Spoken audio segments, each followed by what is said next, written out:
Hello, one. Hello, all. Welcome to the Center Bounce. This is our usual Monday night program. You are joined by your normal hosts, as is the case every single Monday.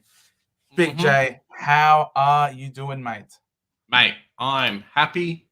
Got a bit of a headache today, but I'm happy. Supercoach has opened, which I find hilarious. Like, I don't think the game finished, 2 hours ago, maybe? So it is pretty close. But yeah, doing all right. Doing all right. How are you doing, Joe? Yeah, not bad, mate. It is a sensational weekend for me. Long weekend. We got the day off today. My Mm-hmm. boys got up. Carlton lost. Collingwood lost. It Mate, we're going to is talk a lot a about it today. glorious, glorious weekend. It is the epitome of what it means to be a successful weekend for an Mm-hmm. Essendon supporter. And I didn't do too bad Supercoach wise either. I Yeah. scored 21.54, which is another top 6% score. Seem Oh, to be nice. always hovering around that top 6% score every single week.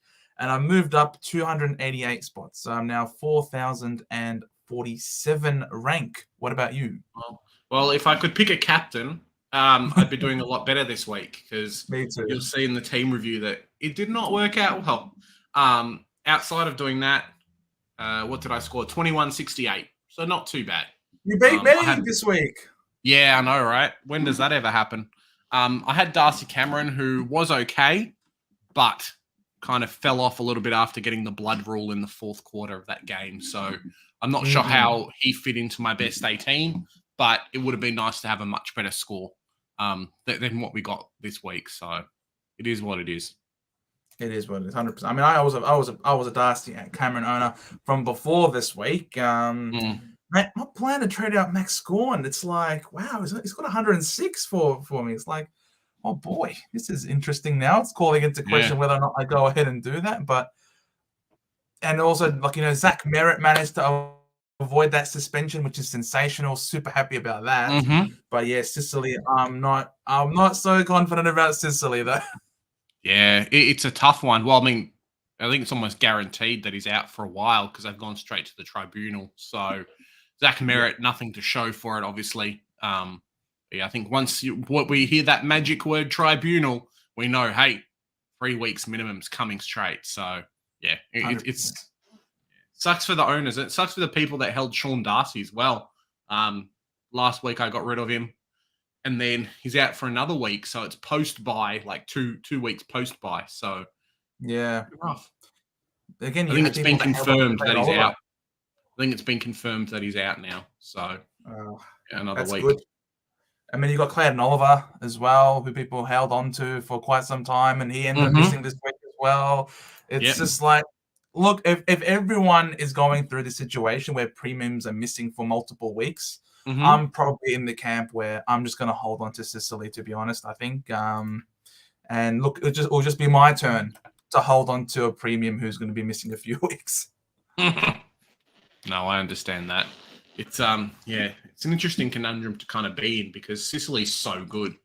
But He is. I don't know if we've really had that many. I think Tom Stewart when he's been out for a long time, but Sicily's one's almost self-imposed. If he gets 3 weeks for that, it's pretty rough, man. Yeah, that would suck a heaps. Causa, how's it going? Thanks for joining. Looking forward to talking to you about North Melbourne in a bit.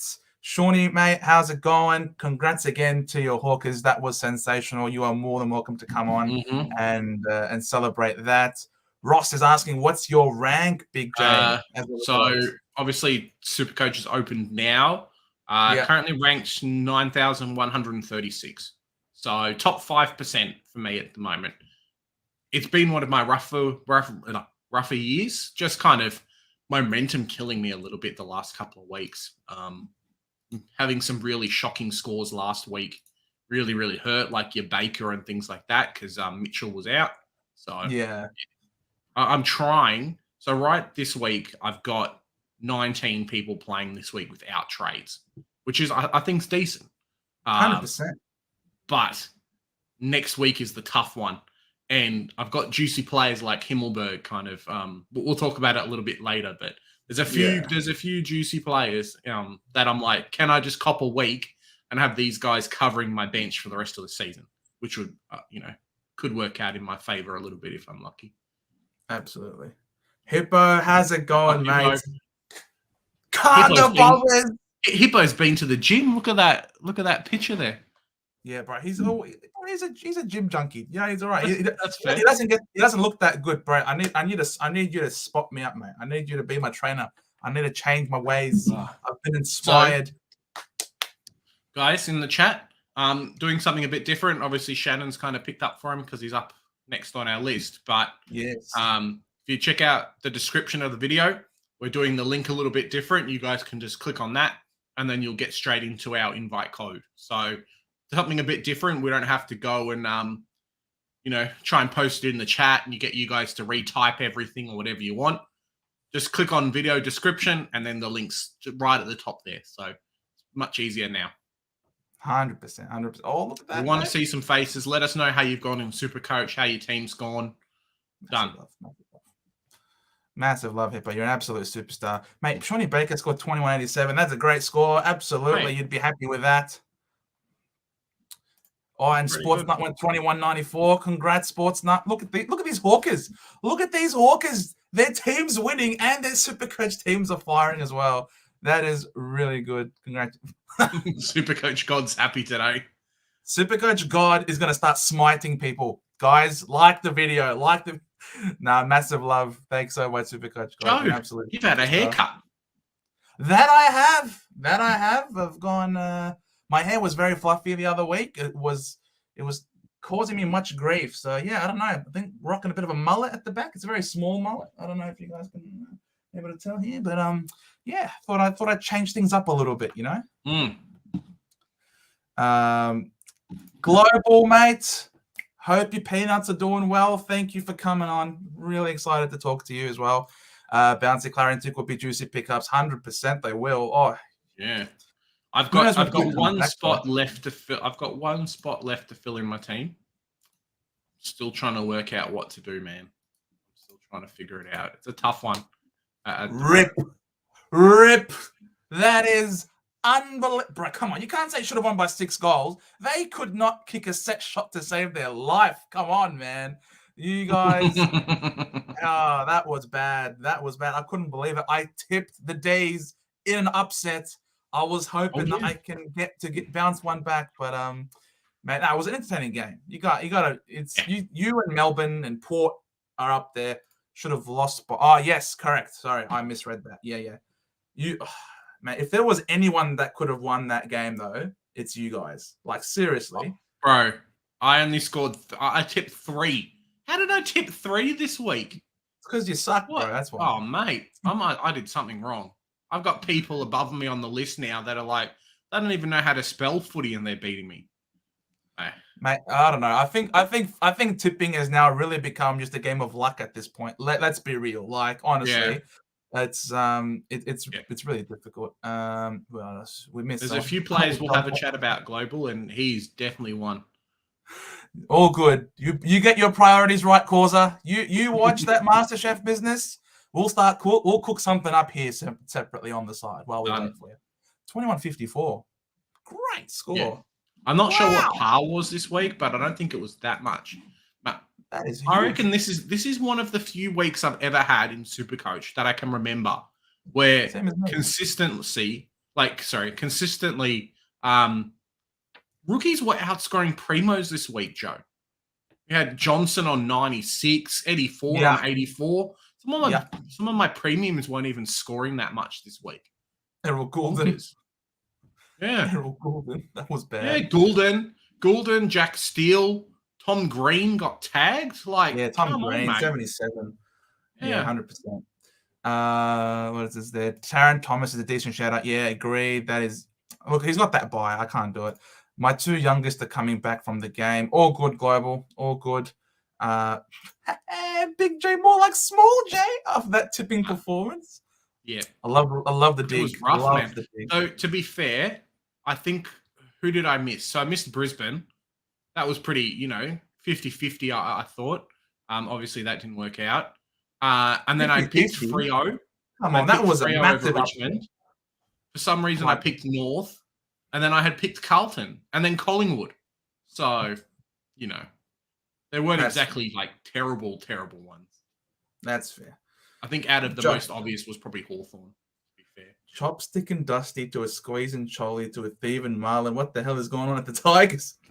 Mate, you can come on and talk about it because these Tigers are in trouble. You know, they've had a couple of on-field performances that have been great, and they got Taranto and Hopper, but they're in a Marlon Pickett's in a spot of bother.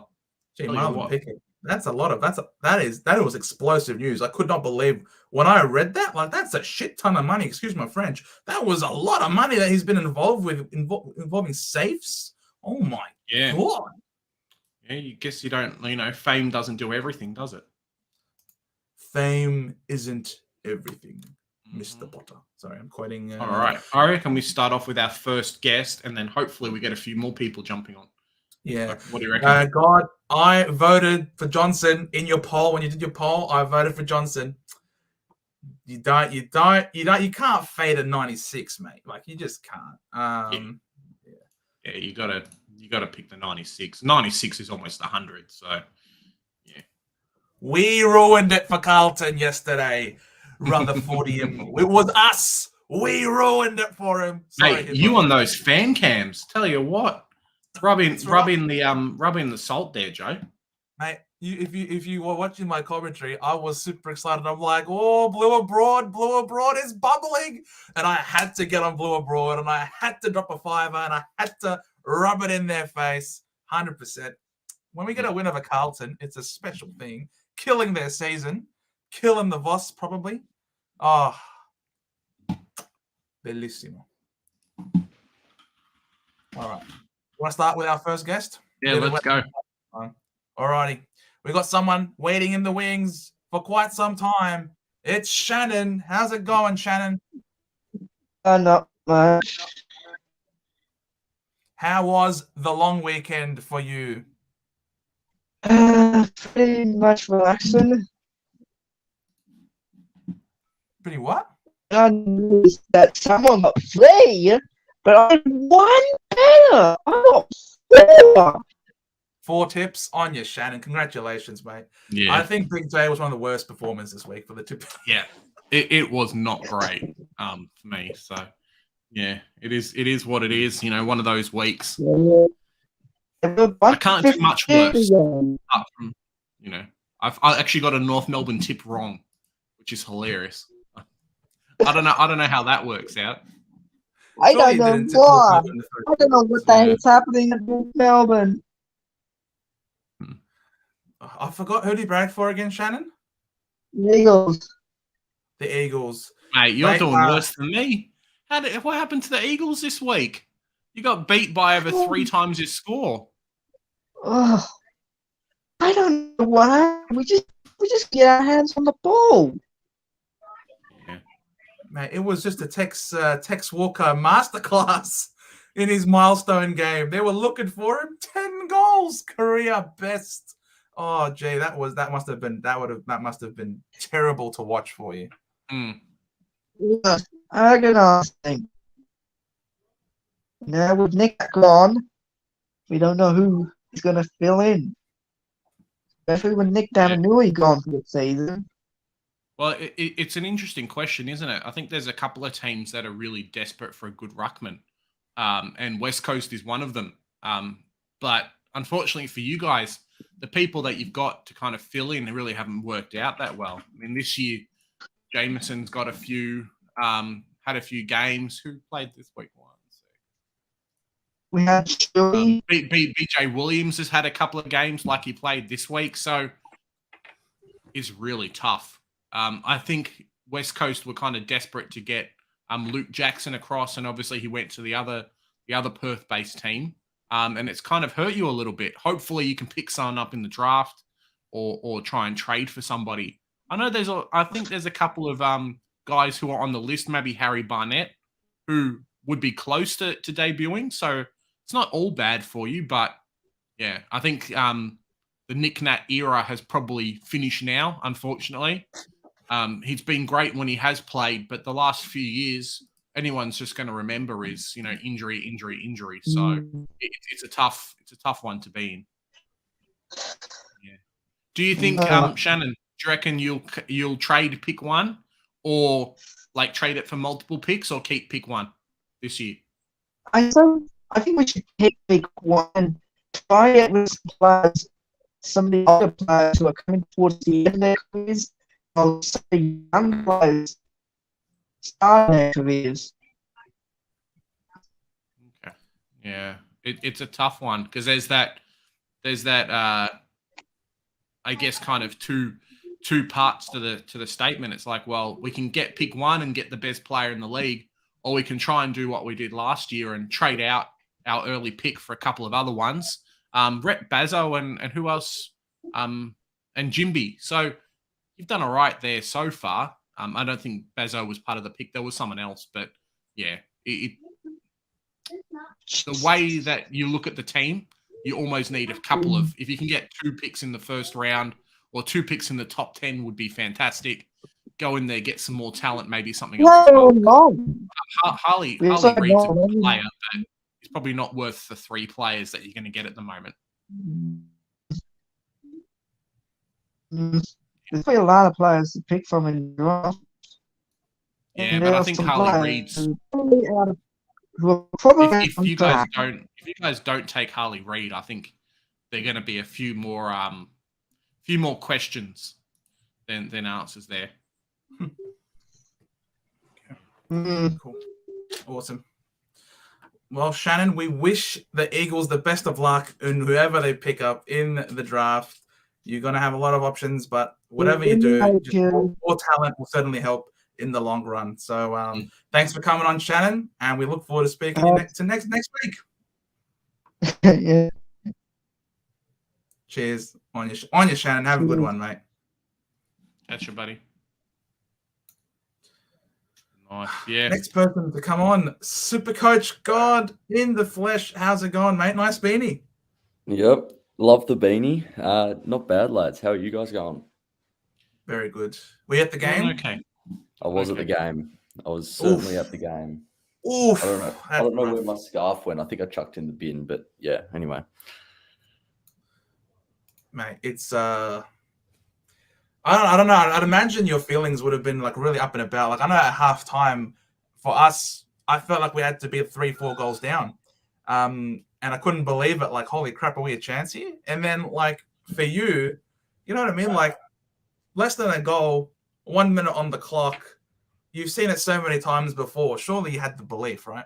Yeah, well, I mean, you could probably hear like the Collingwood chant going nuts when I think it was like 45 seconds left when we kicked the goal.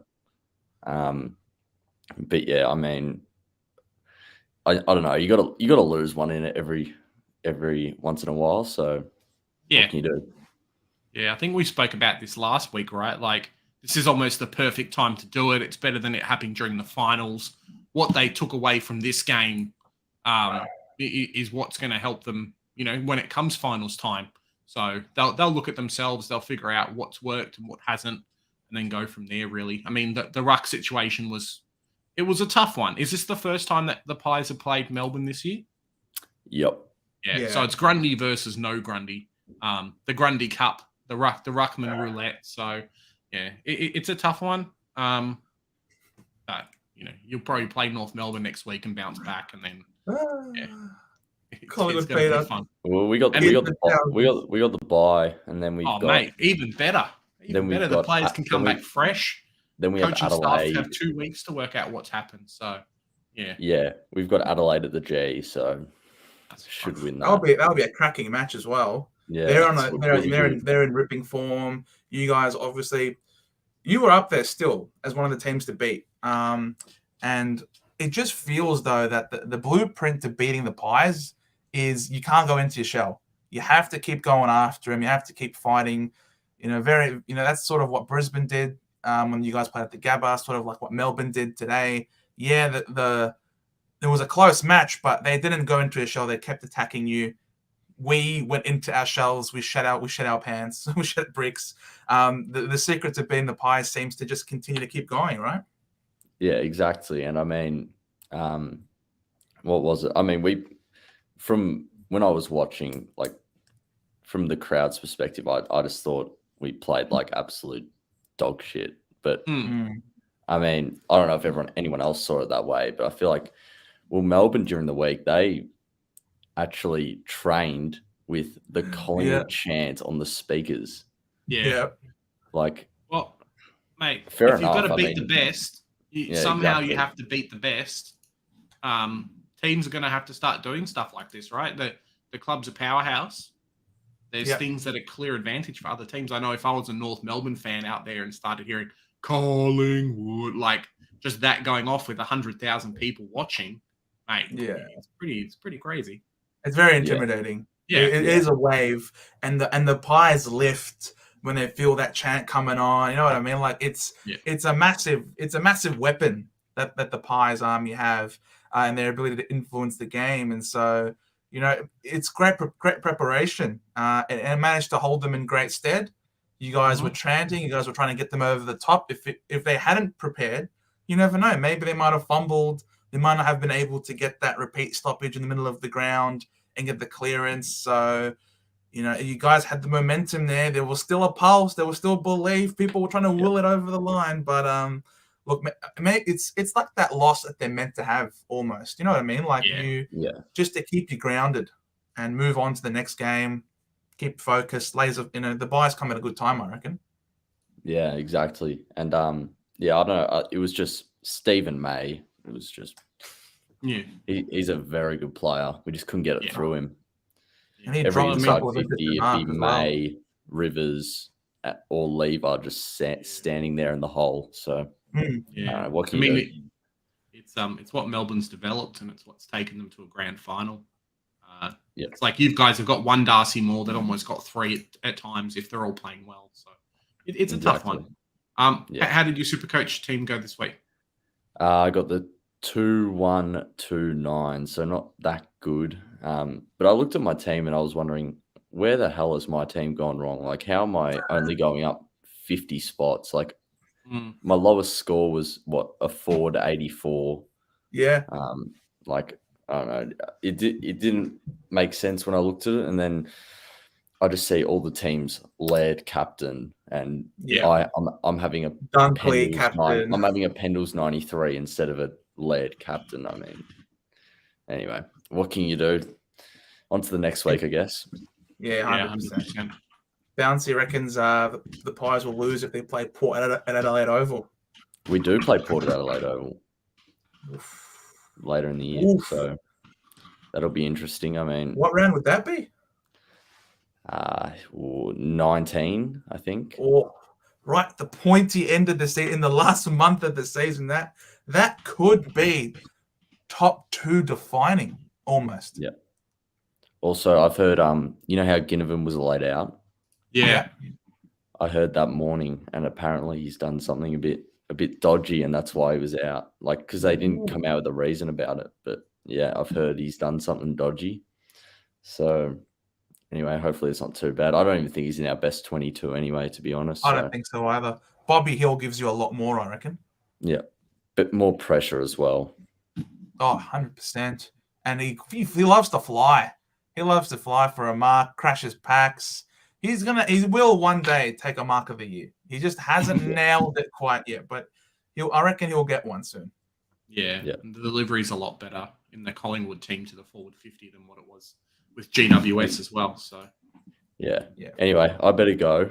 It was good being on, but I've got to go deal with family. Anytime, mate. Enjoy the rest of your Monday night. Yeah, cheers. You too, guys. Have a good one. Gotcha. You too, mate. Joe, I reckon we go through, as we're going through the comments, I reckon we pull up the first game of the weekend, and then we'll kind of do that while we're waiting for some people to jump on too. What do you reckon? Because there's a few players, I know some people are asking Taron Thomas, there's a few players this week that were some cheeky trade-ins for some people that really worked out, some that didn't. But boy, oh boy, it's a tough one this week. So many mid-prices. Who are we talking, Joe? We've got 5 people brought him in. People brought Ben Keys in. People brought Himmelberg. I think people might even think about bringing in Taron Thomas too. It's a shame that North Melbourne's got that round 15 bye, because I think he'd almost be a perfect bring in as well. Yeah, that's the thing that's limiting my choices when it comes to the players I can bring in. Who you bring out, you mean? Yeah, like the buy structure is so important. Hey, and Jennifer, how you doing? The buy. Jen, condolences. I know I'm smiling a lot because I hate your team, but it is what it is. That was That's very not very game. nice, mate. I'm honest, mate. It's footy. It's we're talking. We love to give people knowledge, but there's a bit of banter that comes on, when it comes to footy. So she's more than welcome to bash me and my team and remind me of Anzac Day and how shit we were on Anzac Day, Jen. So, but that was still a ripping game to watch. They should have lost by 6 goals easily. Let's be real. Yeah, very true. But yeah, the buy structure is what's really limiting my my decisions. There are heaps of options. There really are. We're going to be talking about them as we go through the teams. But I mean, you got sick to the sick flog. What do we do with this peanut? Yeah. The tricky thing is, Hawks have their bye round this week, right? So whatever he gets, it's going to be an extra week. If Sicily, so what are we up to? Round 14? Yeah. If Sicily gets 3 weeks, we're not even talking 4 weeks, because he got concussed, right? Like the player was out. Yeah. After the head knock, so it's probably 4 weeks. Let's be honest. Maybe 3 if you're very lucky. But if it's 3 weeks, he's back round 19. So you've got him in your team for 4 weeks after that. I don't think you can hold 630K on your bench for 4 weeks. Like, it's a rough one. I know I've talked about Sean Darcy kind of being there and the situation with him and holding him for a while. But, yeah, holding Sicily for 4 weeks effectively, it's a rough order. It's a tall order, man. Yeah, but he's going to be a pod in the last month of the season. He's a pod, whatever. Let's pull up that first couple of games, Joe, and then we'll do some more people jumping on the stream. You see me, bro. Yeah. Yes, I know. I'm a chick. It was a cheeky 5. It was a cheeky 5 that was worth it, I reckon. Oh wait, you want to talk to Duke first? Manage to come on. Jump on the pull up the first game first, because we'll go through all of them this week. Very so well. let's have a quick look at how everyone went. Alrighty then. So first game was St Kilda versus Sydney. Mm-hmm. Some people, no one really jumped on Florent. That was an interesting game. I backed the Saints to have a strong bounce back, and that they did. They were definitely the much better side over the Swans. And some usual suspects did really well for St Kilda. Sinclair keeping up his. I mean, he's been good. In terms of Supercoach scoring, it's been a bit of a roller coaster. But in terms of his output for the team, he's been pretty one of their best performers. Another 125 for him. Brad Crouch. We've been talking about how his rise has seen a decline in this man's scoring. It's interesting. I think the same thing happened last year as well when Steele, when Crouch was playing really well, Steele wasn't doing as well. If you watched Steele's game, though, that kind of first half almost, he was really hampered by that knee. It looked like he tried to be around the contest, do things like that, but he just wasn't moving the same way. His knee was heavily strapped, or at least had one of those brace thingies on there, the Velcro ones. It looked like he couldn't get mobile, so it was a bit rough. As an owner, he was my worst performing premium in the midfield this week, outside of Tom Green, who got tagged. I'm kind of stuck with picking the pick. Had I known that in the next couple of weeks he was going to be under 500K, would I have spent the money? Probably not. Very handball happy. He did get tackles, but after half time, I don't know what they injected him with, but I want what they gave him, because that shit is performs miracles. Like, he was an entirely different person after half time. He had a 51-point third quarter. Yeah. And then the fourth quarter he died off though. So it wasn't like it was a short term Looney Tunes, the original one, when they take like the magic water and they have a good quarter. That's what it was like. It's like I'm back to reality again. My legs hurts, whatever. Sucks about Jake Lloyd as well. I know a few people jumped on him. back to the pits and with a 74. So it wasn't great. Maybe it was him not taking as many kickouts because the Saints only kicked 8. He was playing on a wing. Behinds. He was playing on the wing. Well, Jake Lloyd was on the wing. Dane Rampy came back into defense and it pushed Lloyd onto a wing. However, there was a saving grace because this score was a lot worse than what it ended up because we ended up having an injury to Nick Blakey, who had to be off the field, and it allowed Lloyd to go back into defense where he belongs. And he scored, I think he was like on 30-odd points at three-quarter time. So he was looking really bad before he finally managed to jump up to a 74 in defense. So, yeah, really nerve. And then he got that cheap goal in the end as well, just a junk time goal. So, far out.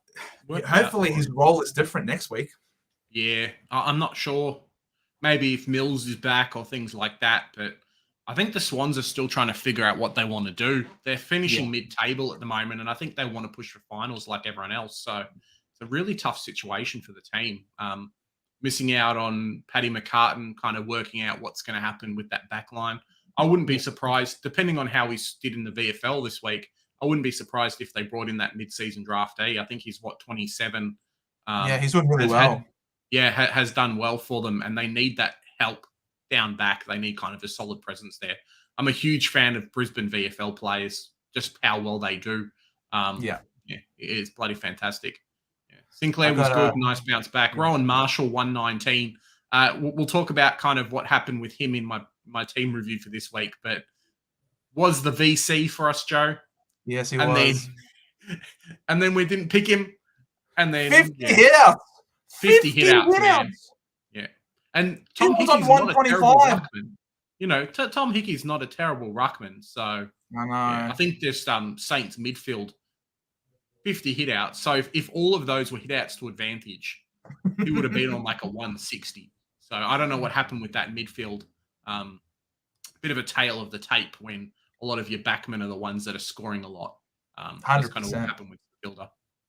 And this guy, Naz, bro, we started you. Him, Joe. We started you because we knew this is what you were capable of. We knew that you had the role. We knew that this was the type of scoring that you would be able to give us.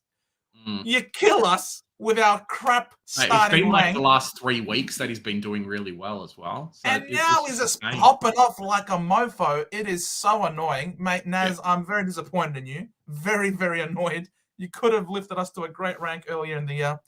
Winhager was one that I was pretty big on. He only scored a 42. So if you listen to me about that, I'll take this opportunity to apologize. Yeah, he didn't do as great as I thought he was going to do. His disposal efficiency was ass. Yeah. And that's sort of what killed it. 4 clangers, 53% disposal efficiency. So it's it wasn't good, but so this game certainly he could have definitely scored a lot better. When you have 15 touches with 4 marks and 4 tackles, it's definitely better than a 42. And you can see that by the Dream Team to Supercoach ratio. So, look, I still think he is very serviceable as an M9 F7. But, mate, if you've got Johnson, you're laughing for M9, I reckon.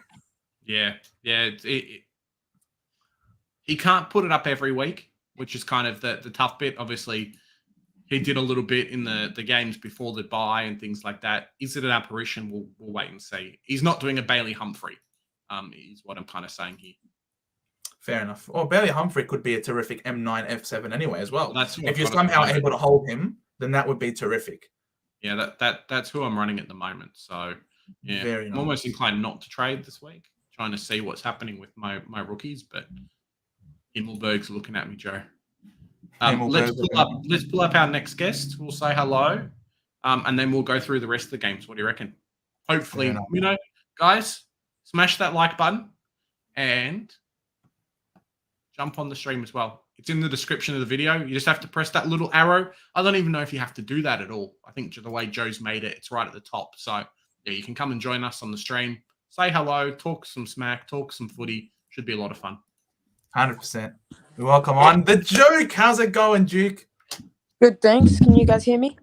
Yep. Yes. Loud and Correct. clear, mate. Loud and clear, just like the Hawks. We can hear him coming from a mile away, mate. That was a great win. Premiership side, I tell you. Premiership side. Oh, yes. Hey, it's looking that way, isn't it? Teams that do really well, that are putting in the effort, I'm really happy to push them up and to say nice things about them. And yeah, it's looking that way. Looking that way at the moment. Yeah. The Hawks are on fire. Sam Mitchell's a great coach, but similar to, I think we might have talked a little. And there you go, Joe's got the game up as well. So similar to what we've said off air, Joe. Buy-ins a lot of things, and a team that isn't prepared to put in the hard work, isn't prepared to put in the tackles and make those stoppages count, make the tackles count. Even just doing the 1%ers in a game. If they're not prepared to do that, then they're just not going to win. And the Hawks definitely, they're ready to go. Yeah. Got a lot of good young talent, so I think we'll be right up there 2025, 2026. Yeah. Maybe in 2 years. Yeah, that's what we're looking for, right? Next year we could even be top 8 near there. I reckon it's just a little bit of a forward line issue. So get that worked out. Someone else to jump in with Lewis and Mitch Lewis and Dylan Moore. Like one more person to jump in there. I'm not sure. sure. Tyler Brockman too. Yeah, with I'm not sure what's happened with Cozzy. I know Cozzy kicked 3, so he's definitely there. Maybe like another year or two, you'll be right. Newcomb, what's your rank? Asks Jonas. I was 122 a couple weeks ago, but then I held rank last week. This week I've held rank again, so I'm only 119. Not much change. Very nice. This is good. You're really high up the rank, so you're getting to some really competitive areas. It's very hard, I suppose, to leap a lot. But as long as you can stay within touching distance, you just need a good captain. Who was your captain this week? Yeah. Oh, I really stuffed it up. I got Bont's vice captain, and I had it locked in all Friday night, Saturday morning. Then gut feel just told me Dawson was going to go massive. Oh, and last minute before the game, I switched it. Oh, if I didn't do that, I'd be in the 80s, I think. Mate, so, gutted. That sucks. Yeah. I mean, Joe and I went Brayshaw, and that was bad. But for you to go Dawson, mate, it's a tough one. The one probably premium who didn't do well against this team. Well, not he still did well. I mean, a 95. If I went Laird, I'd be like top 50 almost as well. So annoying. Yeah, 156 for Laird versus that. It's a tough one to pick because you just don't know who they're going to tag. It obviously was the wrong choice for them because as Humphrey knows, mate. Look, it is what it is. I mean, you just got to ride the waves, the ups and the downs, and hope you can pick a winner next week. But honestly, Warple, he went 67 for Warple of 30 touches. That's sort of what I was expecting that we would see from Warple a lot because his disposal efficiency isn't great. 63, 7 clangers. But despite that, I thought you guys did really well in the midfield battle against the Dunkleys and the Neils. You know what I mean? Like I thought you guys were really respectable in that midfield battle. Yeah, we're doing well recently. Just that Port game over the last month has really made it not look as good. But over the last 4, other than that Port game, we've been really good. Like Port's a bit of a powerhouse anyway. Like they are your home team's as doing well. well against them. Just waiting for them to slow down, but it's not happening. No, it will happen. That they'll have a Collingwood moment where they win a game and then lose a game that they probably shouldn't have. So yeah, it will happen. What about your ranks? How are you guys going? Not great. Yeah. Top 9K for me. I think Joe's doing a little bit better, but this year's just been a weird one. Jonas is saying here, everyone will have VC Dunkley. Are you going to have VC Dunkley this week? I was just looking at it before, and I was thinking, I was looking at Dunkley's scores recently, and he seems like an obvious candidate. I think Bont captain against North is pretty obvious. Yeah. Saying that, Liam Shields, if he's playing this week, has been doing a bit of tagging. So I don't know He if can, Bont's taggable though. Can you really tag yeah. Bont? Yeah, we'll see what happens. I mean, he tagged Tom Green. Would you have thought that Tom Green was a taggable player before this game? Yeah, probably not, but probably not. Yeah, Dunk's at home. It's at home against Toronto. Dunks has had what, 3 Toronto games was of the other 150? Yeah. Yeah. Toronto's the other one I'm looking at. He's in good form. And Saints give up, I think it's like the 3rd or 4th most to mids. So yeah, Bont would be huge as or Libba. If you have Libba, he could be in for a big one as well against. Libba would be nice because no one tags Libba, right? They all go for Bont the Bont or McRae. or McRae, and they never go after Libba. So if we started Libba at the start of the year, man, would have been so nice. Yeah, 570k. What is like 630 or 640 now? How about we go through the Hawthorn game with Duke, Joe? Yeah, 100%. That's why I brought it up. I'd love to hear from a Hawthorn fan. Give us some insight into this game a bit more because it was a surprise. I mean, I didn't think it was possible.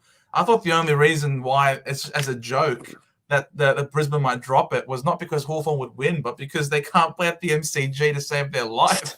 But it seemed that way, that every time the Hawks wanted to exit their D50, they'd go wide onto the wing and then just get uncontested marks. Yeah, I tipped Hawthorn actually. Bravo. Last year we pulled a upset against them as well from when we were similar sort of positions on the ladder. And I feel like Hawthorn's just the side where on our day we can beat those top teams, but normally we're not that good. Yeah. So we're always a chance for an upset, but yeah, it was a good one to get. Fair enough. Thoughts on Sicily? I think personally I'm trading him because currently after the buys I should have 6 injury trades. Mate, you've got 6. I think I've got 1. So you're doing a lot currently better I'm thinking I'll just swap him. Oh, here's my plans right now. So coming into this week, I was thinking I'd just do Weddle to either Mullen or Melican. Yeah. So just a downgrade there. And I'll probably also do Sicily to Sarong. I might get Brayshaw or Neil instead. Still not sure there. And then next week, I should be able to get Chincotta and Engwin to that Marich fella and Oliver. Yeah, that's who I brought in this week. Hey, Damo, how you doing, mate? As we'll say before, if you want to jump on the chat and have jump on the stream and have a chat, guys, just the video link's in the description, so you can just press the invite link on there, and then you'll pop up down the bottom for us here, and then we can have a chat about how your team's going. We might even do a bit of a preview or a review of how your team went this week. So love to have you on, Damo, if you want. Yeah. Any other games that? Cam McKenzie. Cam McKenzie is such a gun. Like, I feel like he's 46. I mean, as a sub, is terrific. He's so clean. He's a great ball user as well. Now, I love Cam McKenzie as a player for you guys. Yeah, Frost wasn't playing this week, but when Frost is playing, why do we have him over Cam McKenzie? I think it's just the mature player, to be fair. When you've got teams like yours who, are susceptible a little bit to like opposition goals and bigger players, Frost is good, but just the quality of player of other people makes a big difference. Cam McKenzie, he was a good scorer, but now he's been stuck as the sub a few weeks in a row. Yeah. I don't think anyone still has him, but yeah, unlikely. I've also really liked the ruck duo combination that you got with Meek going on there. With Meek's been a great inclusion, and I thought he had a really good game, and that goal was a really telling goal at a really important time. So, I thought he was also a great performer for you. Yeah, I feel like the ruck combo that we've got is pretty solid right now. Just they're pretty super coach restrictive as well. So it feels like the best teams are running 2 rucks, and you guys are really set up for that. I know people were a bit like, oh, why have you gone and grabbed Lloyd Meek from Freo this year in the trade period? What's happening to Reeves? What, that kind of thing. Yeah. But yeah, perfect kind of 1-2 punch combo there. It's been working out fantastic. And Reeves offers another point of difference in your forward line versus probably what Lloyd. Oh no, yeah, Lloyd Meek offers a little bit more in the forward line than what Ned Reeves does for the team. So yeah, it works out fantastic for you. It's really good in like Melbourne's case with Gawn and Grundy because Gawn playing up 40 is a weapon, and then they've also got him as a ruck while Grundy's on the bench and stuff. Works really well. They don't play Gawn forward enough, the bastards. They should have played him 0.1% more. Good teams learn from the best teams, so you're definitely working there. James Sicily's probably going to get 3 or 4 weeks, so that's going to be a rough one for you. Hopefully you've got some cover. Maybe Frost comes back. Will Day, I'm not even going to talk about this guy because let's talk about Will Day, Joe. No. Let's talk about Will Day. No. I'm very happy. happy. Score last week. He's had this score for the past 3 or 4 weeks, but his disposal efficiency has been dog shit, and now he's like, "Yep, I'll just run it almost 100% just to spite you." That was beautiful. That is beautiful. He had 4 clangers, right? Let's just calm the farm. It wasn't like it was. But look at that, 15 contested possessions, if you don't mind, mate. Midfielder's stepping up, man. He's a good midfielder, right? He's had more than, he had the same as Josh Dunkley this week. So yeah. It's pretty good. He's that good, bro. He is that good. I'm so happy I held on to him. I reckon we do one more game. I reckon we do the Western Bulldogs game because we kind of skipped a little bit ahead. I reckon the stats were always there for Will Day. He just struggled with disposal efficiency for a bit. He was always going to come good, I thought.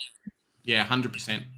I just couldn't keep him in Supercoach. I'm not sure where I made the trade, but it was too much for me to have him drop all that money. That's exactly right. Not be the player that we knew he could be for me. Did you guys hold or trade Zeeble in the end? No, I kept him. I traded him. Yeah, Joe traded him, kept Sheasel, which, was okay. But hopefully both of them bounce back right. I think the Bulls going to be North's backline a lot this week versus the Bulldogs because they're just a lot better through the midfield than what we are. So hopefully those two do quite well again for us. Yeah, I've kept him as well. I was so it's close. It's just that round 15 buy, man. I was so close to trading him to Lloyd. Lloyd was in my side all week and then switched him last minute too. Yeah, saved you a few points there, didn't it? Yeah, and then I don't know if Lloyd's role will go back to the halfback or stay on the wing, but that's annoying for him. With such a high rank and six injury trades, you're in a real position to have a look at offloading someone like a Weddle to a Himmelberg or, grabbing those Ben Keys or Taron Thomas, those kind of players who are going to be perfect DPP swing covers for you. So something to look at over the next couple of weeks if you can. Yeah, I was really keen on Neil this week, but I didn't have the funds to go from Zeeble straight to Neil. Yeah. That's why I didn't trade Zeeble in the end. But I was really considering going at Sheasel down to Keys or Himmelberg and then going Zeeble up to Neil. We'll talk a little bit about Himmelberg during his game. Let's do the Dogs game, Joe. And then, easy sneeze. Fair enough. I ended up trading out Zeeble because I had a lot of players in that round 15 buy, and I also so I'm good for round 15 now, but also because I really wanted both Neil and as Jonas said, Big Lick and Neil at 14 marks only scored 102. So look, it wasn't the big score that I hoped I would get from Neil, but I also wanted Brayshaw, who I captained, and he also didn't do very good either. So the trades hopefully in the long run will come good, but for that week it wasn't good. All right. So looking at the Dogs, so this one was a bit of a tough game. I think they were fairly close for a while, and then Port kind of came out of nowhere in the second half, which seems to be the Port's way. Libba did the best for the Dogs. Bont was second best, which is, seems to be the way it goes, kind of that 1-2 punch. Libba's taking over Dunkley's role. As you see there, 19 contested possessions, which is bonkers. Not as bad as Treloar, though. 21 contested possessions, man. I'm not sure how many CBAs these guys had, but every time there was a ball up, Treloar was like, gimme, gimme, gimme. Is that ABBA song? That should be Treloar's theme song right now. Give me a man after midnight. Yeah. I know, right? Caleb Daniels done all right in the back line. I'm not sure if his role's changed a little bit. But yeah, he's done fantastic for them. Those people that jumped on him at like On a wing. 440K, I think it was. On a wing, 125 on a wing, if you don't mind. Jeez. Yeah, he's been moving like halfback wing a little bit, being that real transitional role. I'm going to say like what Chandler does, just a lot better. But Bailey Williams, 109. He's someone that, if he had started off as a rookie, would have been a fantastic player for us to bring in. Seems to have really kind of come out of nowhere. Last few games have actually been really influential for him. He's not a big scorer, though some weeks he has. He really is like one of those guys that will set up the ball for other people. Tim English, mate. I think this is the week where Tim English has actually scored almost the worst of all the top premiums. 99's not great, though he was on a stinker score at halftime. He did not deserve 99. No. Yeah. That was that is bullcrap. Like, excuse me, that is bullshit. There's no way he scored a 99. That is ridiculous. Like, come on. Yeah. Yeah, finally a bit of relief for not owning him for me. Yeah, I know, right? Like a bunch of 140s in a row and then a 99. We're happy for a 99 to the opposition, which is terrible. Bailey Smith doing all right. Bailey Dale kind of sucks for those people that brought him on. I know there was a few of you. And then just moving down the list as well. So should have gone Ridley. Over Bailey Dale. I'm glad I offloaded Baker this week, is all I'm going to say. Because that 11, like I knew he got dropped and then somehow he became the sub. That 111 really, really hurts, man. Like his cash gen's tanked even further. Over to you with Port Adelaide, Joe. Now, I got to say, though, first, Duke, how can you turn down a 125 VC? I don't know. You deserve what you get as a result. You can't be too greedy, mate. You can't be too greedy with the VC. You should have taken 120 is my cutoff every week. And I was going to take Rowan Marshall, but he was scaled down to 119. That is he was like 124. We would have taken that and be like, yep, 100%. No worries. We're happy. 100%. Happy. No. Yeah, if Rowan Marshall got 119, then English got about 50. That's 100%. 100%. I agree. That's bullshit. Even Zach Butters. How did Zach Butters' performance only net him 118? Like that disposal efficiency, man. That's what did it for him this week.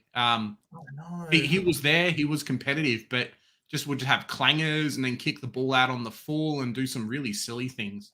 It was a real scrappy game for both teams, and Port's come out on ahead, but disposal efficiency for a few of their players. It was almost like panic stations for a while there, and that's kind of what happens with the scoring.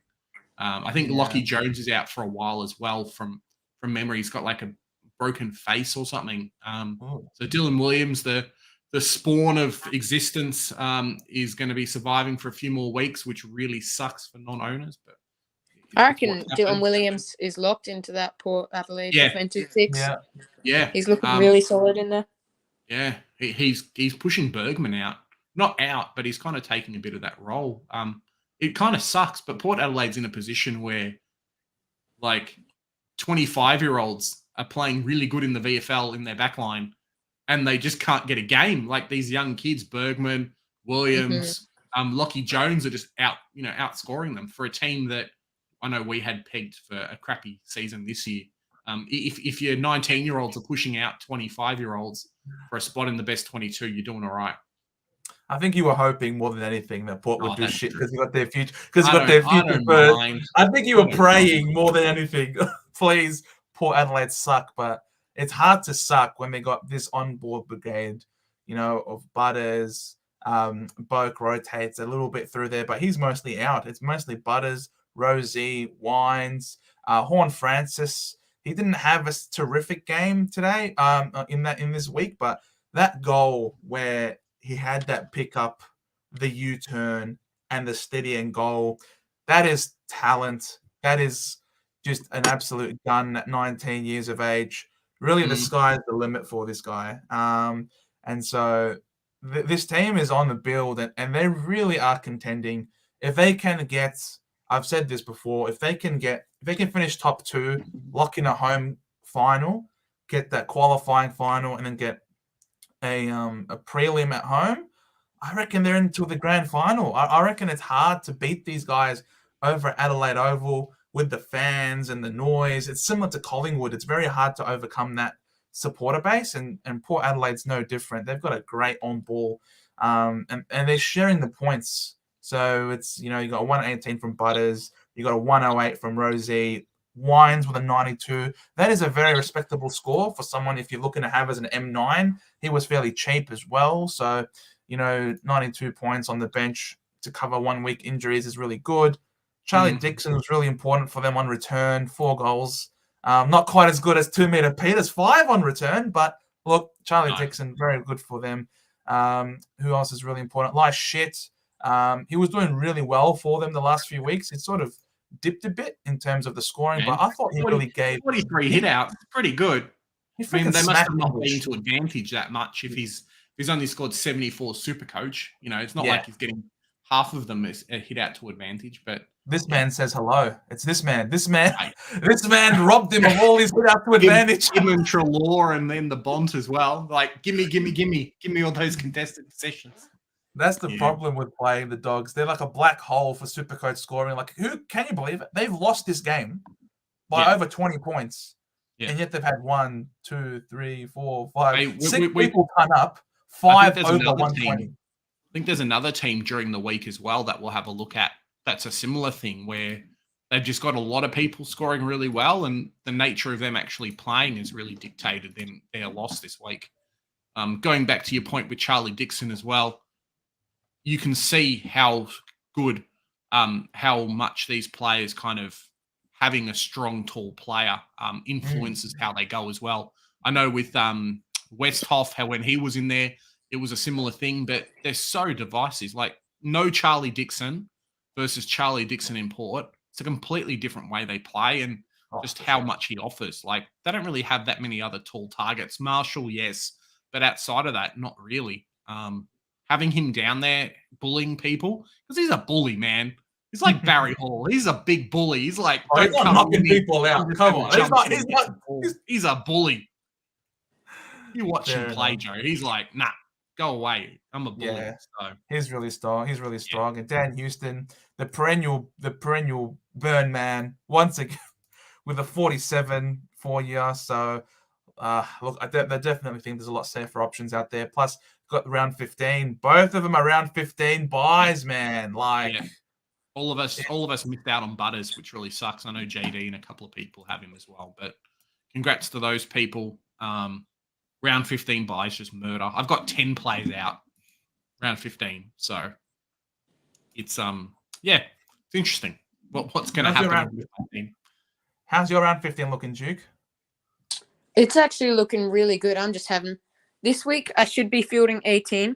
I've got 19 players playing this week actually, but my problem is I've already got 6 forwards and Ford as my 7th, but there's no DPP to get him on field. He's just stuck on the bench. Yeah. I'm missing. I think it's one of the things I'm really missing with my team as well is a DPP midfielder.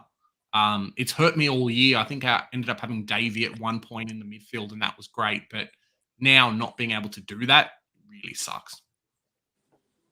Yeah. Do you reckon the Doggies are well, actually, I'll start with. Do you reckon Port are a genuine flag contender this year? Yeah, Port sure are. I'm not sure about the Dogs. The Dogs, when they're on, they can win a game when like Bont and Libber in the midfield are really getting going, and when they're forwards. But I think Port are a top 4 side and definitely a chance. The only problem is they have to play at the MCG for their grand final. Do you think they can win against the Victorian team at the MCG at the big dance? Yeah, I don't know. That's always going to be tough for them. Fair enough. Alrighty. Cool. So might have to see you off, Duke. Thanks for coming on, mate. Hopefully we'll see you on next week's stream, and then we've got our live stream on Thursday as well. So I would love to have you on for that if you want. Jump in the chat. Just a quick question, guys. Yeah, sure. All right. I need to decide this week between Sarong, Brayshaw, and Neil. I'm thinking Sarong. But it's really hard. Yeah, he's my pick. I would have said Brayshaw, but the way that he kind of played this week has put me off a little bit. Neil's a tough one. So there's a reason why I haven't picked Neil all week or all year. So high break even, whatever. It doesn't matter, Joe. But it does. You can get it for cheaper. Not when you've got enough money to upgrade. This is not round 6. We don't need to worry about break evens. It's get players in. Fair enough. Neil seems to share a lot of the points with the other players, as you've seen in the Brisbane game. Dunkley will do well. Neil will score 100. There might be games where Ashcroft does well as Dunkley, and Neil's on like a 70 or an 80. So they all kind of take points off each other. And it's one of the reasons why I haven't picked him. I think it's one of the reasons why Neil really hasn't had a big game all year or one that's, a big run of games. Yes, he's a great player, but there's a lot of people who kind of are pinching his points. So I'm against the Neil pick. I don't mind the Sarong pick out of those 3. I think he's the one that I would choose if he was there. You'd hate to bring Neil in and he scores you a sub 100, which could happen. And Sarong will only get better with Sean Darcy coming back in a couple of weeks. So yeah, just hard to trust Sarong on a breakout year. Who knows? He could just go back to averaging like 90s to a 95 type score. Maybe, but I mean, what's Neil averaging at the moment? Like a 95 anyway, so it's not. I think he's averaging like 105, 110-ish. Okay. He's averaging 109, Lockie Neil. 109. All right, Joe. All right, calm down. Hey! I speak facts, bro. Take it easy. That's very true. That's very facts true. Don't care about your feelings, bro. It is what it is. And Ben Shapiro Facts don't here, care. bro. I'm just dropping facts here. Brayshaw, 103.6, not the best. And then we look at Sarong. Sarong's average is 113.6, I think. 113.6. There you go. Sensational. Yeah. The only thing that if I was asked between, like last week, between Sarong or Brayshaw, I prioritize Brayshaw because I always think of this guy from last year who appeared to have been breaking out, and he started off like a house on fire. He finished with an average of 97 for the year, which isn't very bad. But you look at his starting scores, and they were all terrific.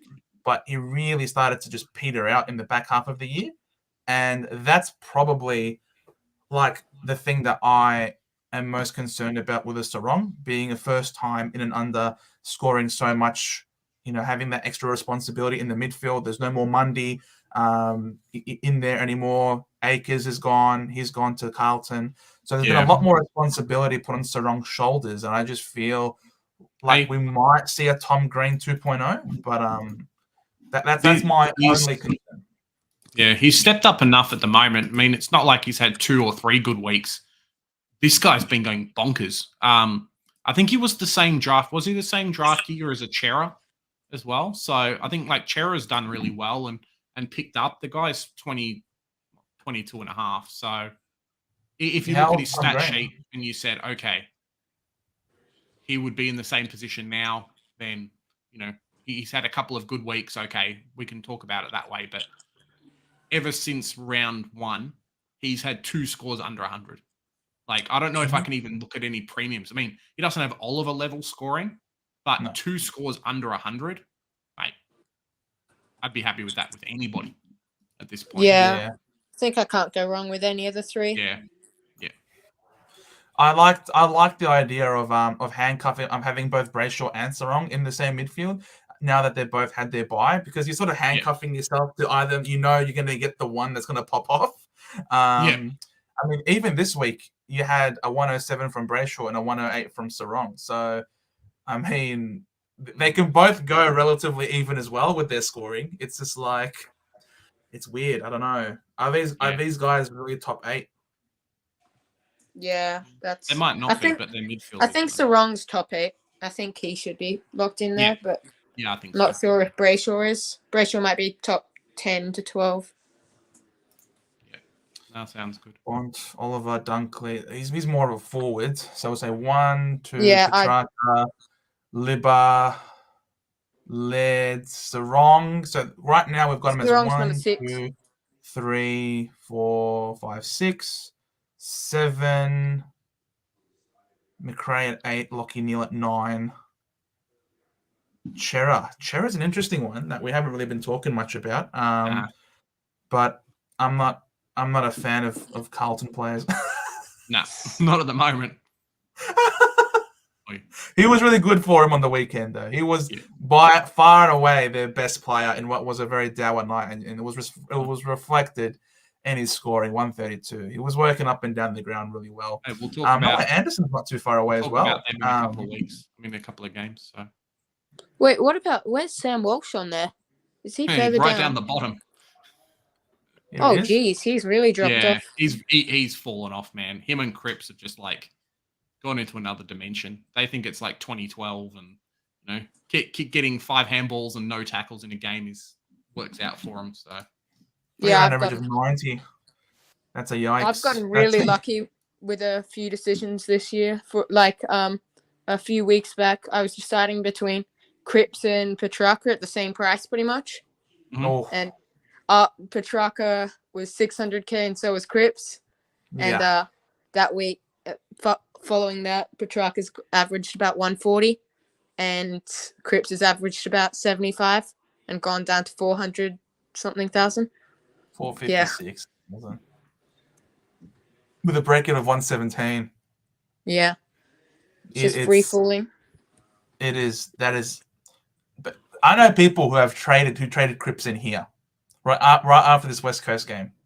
That's exactly where I had to make the decision. And that's exactly where you were. And then it's just like. Yeah, and like Cripps had the 50 break even or something.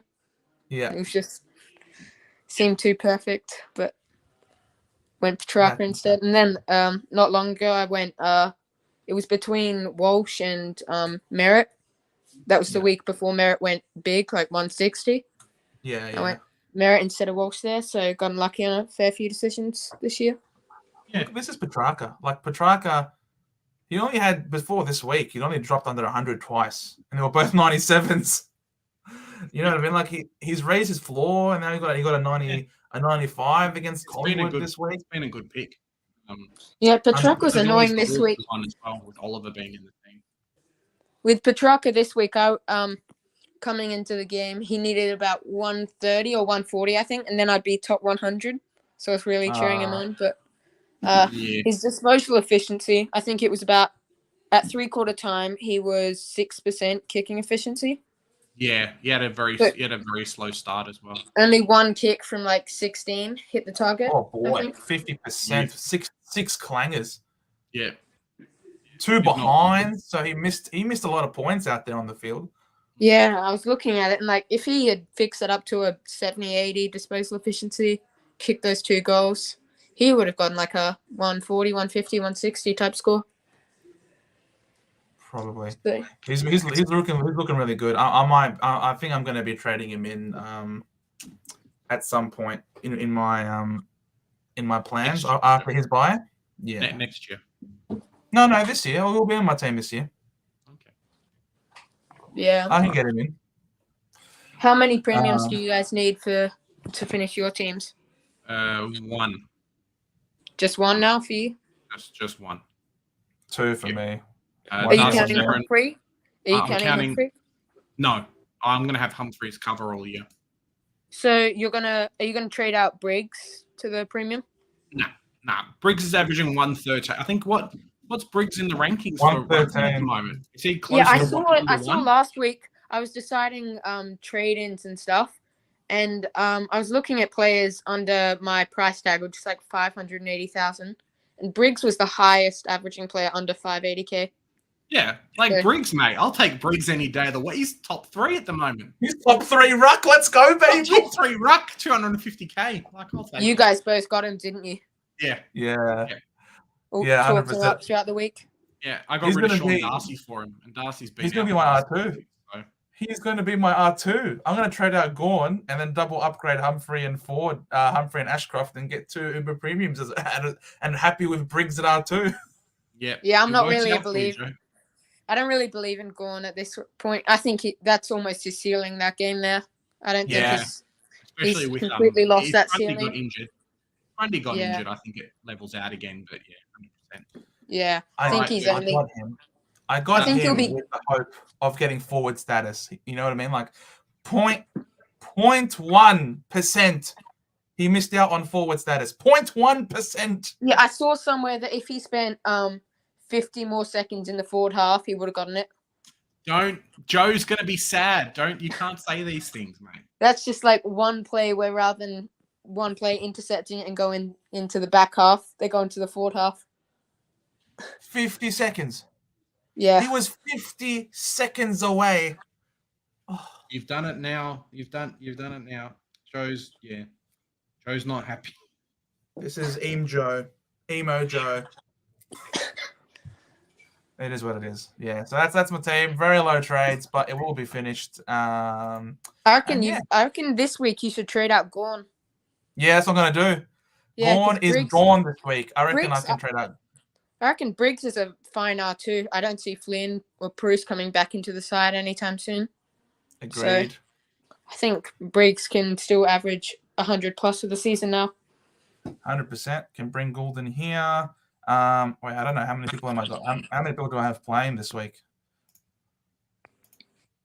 I've got 1, 2, 3, 4, 5, 6, 7, 8, 9, 10, 11, 12, 13, 14, 15, 16, 17. All right, so I got 17. I need to trade out Gorn to someone else who will be playing this week. And someone you'll be fine. We can bring. How Gordon about in. Matthew Johnson though? Oh, he's my M9 for the year. Here's my M9. Yeah, I'm keeping him as well for the year. Him He's and Ford should be able to stay in my team for the year. He's so my boy. yeah. But yeah, I don't know. Let's see. Who's someone who's 505k that can be affordable? Oh, I can afford Paddy Cripps. Let's go. Are there any downgrades that you can make in your team as well? I'm looking to not. I don't know. My plan really was just to end up with like a Gorn down to a mid-season draft pick, so that will free up 400k, and then I can double upgrade Ashcroft and Humphrey, and I can get like two 650k mids. Yeah, 5 trades. Yeah, only 5 trades, so it's very low. So Gorn down to a mid-season draft pick, plus Humphrey and Ashcroft, double upgraded up.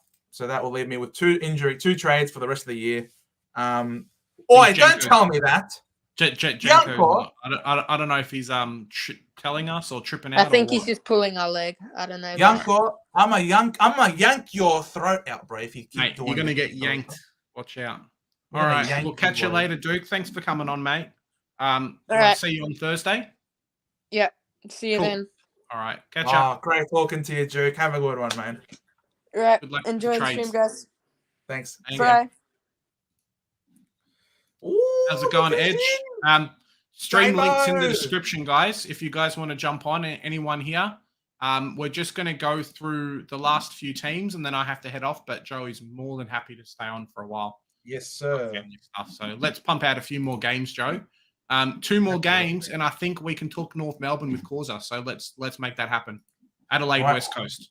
Oh, this was an absolute procession, a train wreck of epic proportions. It was all about Tex Walker. The Crows knew it. The Eagles knew it. The whole world knew it. And there was nothing the Eagles could do to stop it. You know what I mean? Like, it was brutal right from the opening minutes. 208 Supercoach points for Tex Walker, 10 goals too. He had never scored more than 7 goals in a match before. He's beaten his personal best with 10 goals too. Insane. Rory Laird picked it up, 156, 34 disposals. And all of these scoring absolutely bolstered, because you can imagine they all got score assists kicking the ball to Tex Walker. So it was such an easy way for these players to make their points. Rob, 37 hitouts. He got all the points for him because he was tapping it straight down these ball winners' throat. Sloan was in there. Laird obviously in there. You also had Keys in there as well. He did sensationally well, 10 contested possessions. He's one that we didn't go for. No, one of those cheapo guys that was around that 350 mark. I think it was 360K. and someone that a lot of people were really happy to trade in. I don't think you can expect this sort of scoring from him every single week. He's not going to play West Coast all the time. No, the benefit he'll be is all right that cover though. He'll be yeah, all he's right good. He's cover. all right cover, but and he will play West Coast again later on in the year as well. So he's got another good matchup to come. Probably the biggest disappointment from this game, from an Adelaide perspective, is without a doubt one Jordan Dawson, who our poor friend Duke ended up captaining this week. You wouldn't have thought that a 32 disposal, 6 tackle performance would have yielded a 95. But such was the disposal efficiency in the Clangers, right? Yeah, it's a rough one. Someone was bound to get tagged. It's been led the last few weeks. I think it happened to Jordan Dawson.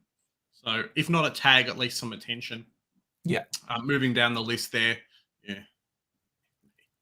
If I was a West Coast fan, their media must be. Simpson is very lucky he's got a contract for multiple years, because he's going to get chopped and then they have to pay him out. So I think that's probably the only reason why he hasn't, why that hasn't happened. So it's a tough one. BJ Williams could be a super coach pick at some point. 131 is fantastic for him. At least competing as well. Elliot Yeo back to his best. I think there's been another week or so where he's done that well as well. And then Ruben Jimby. So last couple of weeks, if you're one of the people who held him, fantastic.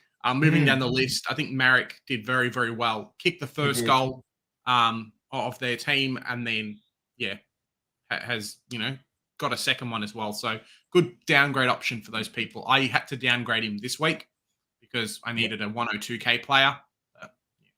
Chesser, though, 41's not too bad. Mate, this is a sensational effort by Chesser. Honestly, he's tripled his score. He had 3 or 4 weeks worth of scoring in 1 week, so he's doing pretty good. Let's head off to the next game, and then we've got Causa, and then we've got some other people jumping on. I have to get 100%. Going soon, Joe. All right, we'll rocket through it then. All right, we got Freo Dockers v Richmond. This was an upset. I reckon I tipped Freo to win this game. Yeah, me too. But the Tigers came into play. The Tigers did really well. Do you want to talk about Tigers or want to talk about Dockers? Which one do you want to talk about? Go. You pick. All right, fine. I'll talk about the losers then. I'll let you talk about the winners this time. Luke Jackson, 119. He's embraced the ruck. He's embraced the being number 1 ruckman with Sean Darcy's absence. We knew that this guy is meant to be a ruckman. He's not a forward. And who would have thought that you'd get good performances out of him playing in his proper position? Well done, Fremantle. Caleb Sarong, 108. This kid just continues to keep storming away. 31 disposals, 6 tackles. He is well and truly cementing himself as one of the stars of the competition as an inside mid. He was let down by his disposal efficiency and the clangers, but that's normal when you're playing in and under. Andy Brayshaw, he was on 90-something points at three-quarter time. I was excited and just didn't do much with it. He was around the ball, but he wasn't actually getting the ball, so that was very annoying. He was burnt so much. My God, I felt like I was a toasty. I felt like, just watching that game, it was ridiculous. Aish got injured. Matt Johnson, mate, this kid is a legend. He's going to be He's going to be. He's done very well for himself. 25 touches, 6 tackles. This is replicable. It's all about effort, which is sensational. Nat Fife, he was one that people jumped on. Abs Magic jumped on. He was very happy with Nat Fife. Obviously, 96 points off of 17 disposals, if you don't mind. So that's really impressive. It was like 250K. Like, it was very cheap. Forward mid status as well. So look, I'm not sure you're going to be able to get this from him every single week. I think this was definitely one where the stars aligned for him, and he managed to score that much. Luke Ryan was one. Hayden Young, these 2 defenders, people were talking about getting them. We sort of went against them, and we thought that they were more reliable, safer options for your top 8 defender status. 87 and 83. It's not bad for scoring, but it's not top 6 defender status. Jai Amos, probably I think it's got to be his best output for the year. 4 goals, 83 points. If you still have him, congratulations. He managed to get that spike game that you hoped he would get. Who else is Supercoach relevant here? No one else. There's Sturt. This is a rookie that some people might have. I think people had O'Driscoll at one point, but probably not. That's probably it, Joe. Yeah, that's about it. You can talk about Richmond now. Richmond fans have been asking who's the next Dusty, and I think Shai Bolton's actually shown that this week. Has been building up for a monster game, had a monster game, has had monster games the last couple of weeks, or at least throughout the season. Can kick multiple goals, can set them up. For a guy who was potential trade bait the last couple of years, or, at least a couple of years ago, the shows that he's putting on, man, it's bloody fantastic. Massive scores, just fantastic. Nick Vlosten did really well as well. Tim Taranto, I think he's got to be the best trade-in player like any club's had ever, outside of like Dunkley or when Lockie Neal came in. I think he almost won a Brownlow and then won a Brownlow when he came in. Tim Taranto must be close, man. Better hope this guy doesn't get suspended because, boy, oh boy, there's going to be some Paddy Crip lawyers coming in for that court trial, I'll tell you what. Nankervis did all right, almost 50 hitouts. Wasn't as good as Rowan Marshall, so sucked in. Jack Graham, 99, whatever. Trent Cotchin, retirement years, pulling back the clock a little bit with 15 contested possessions and then just moving down the list. Jaden Short, 89. Nathan Broad, 88. Going back to Cotchin, though, I think the leadership, we'll talk about that too.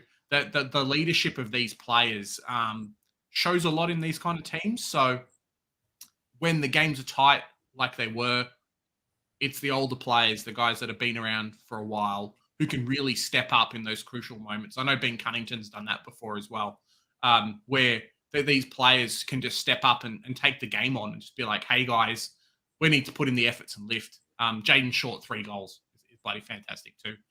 And then Liam Baker there, 62. So he's such a tease, man, that Liam Baker, I'll tell you what.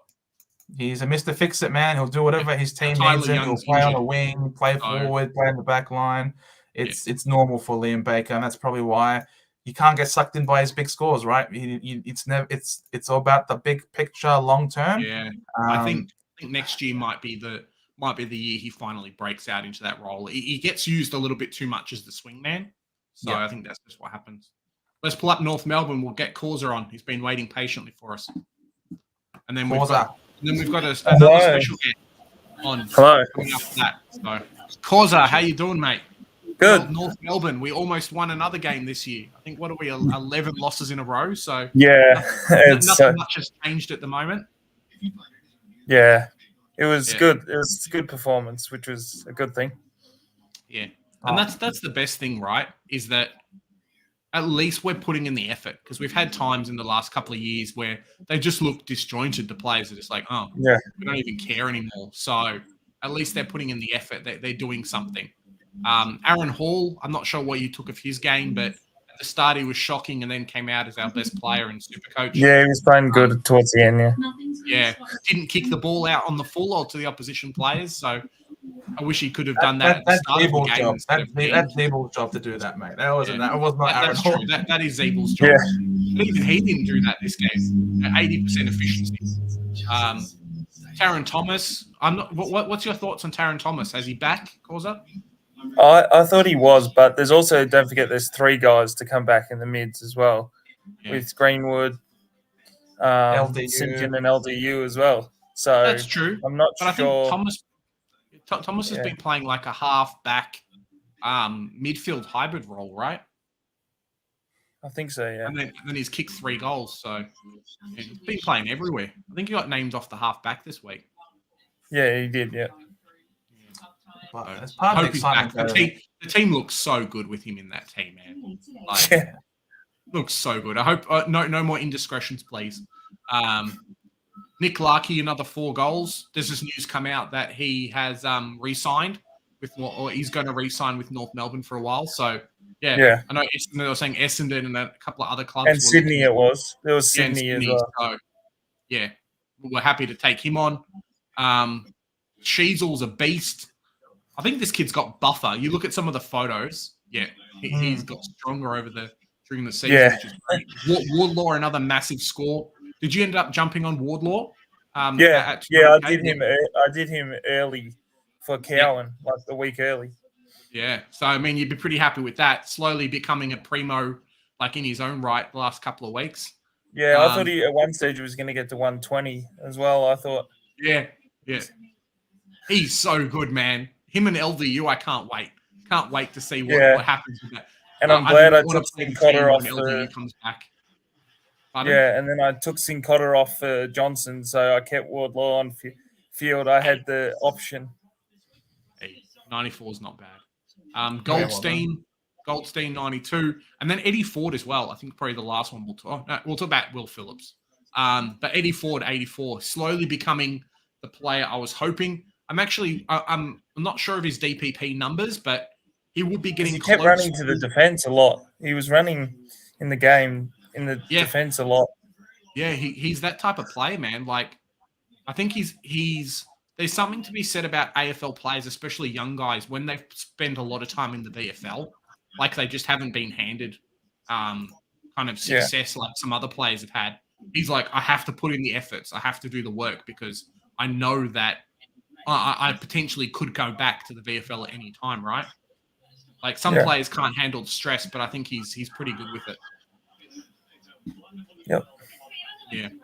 Will Phillips was on track for a massive game. Yeah, he was on fire.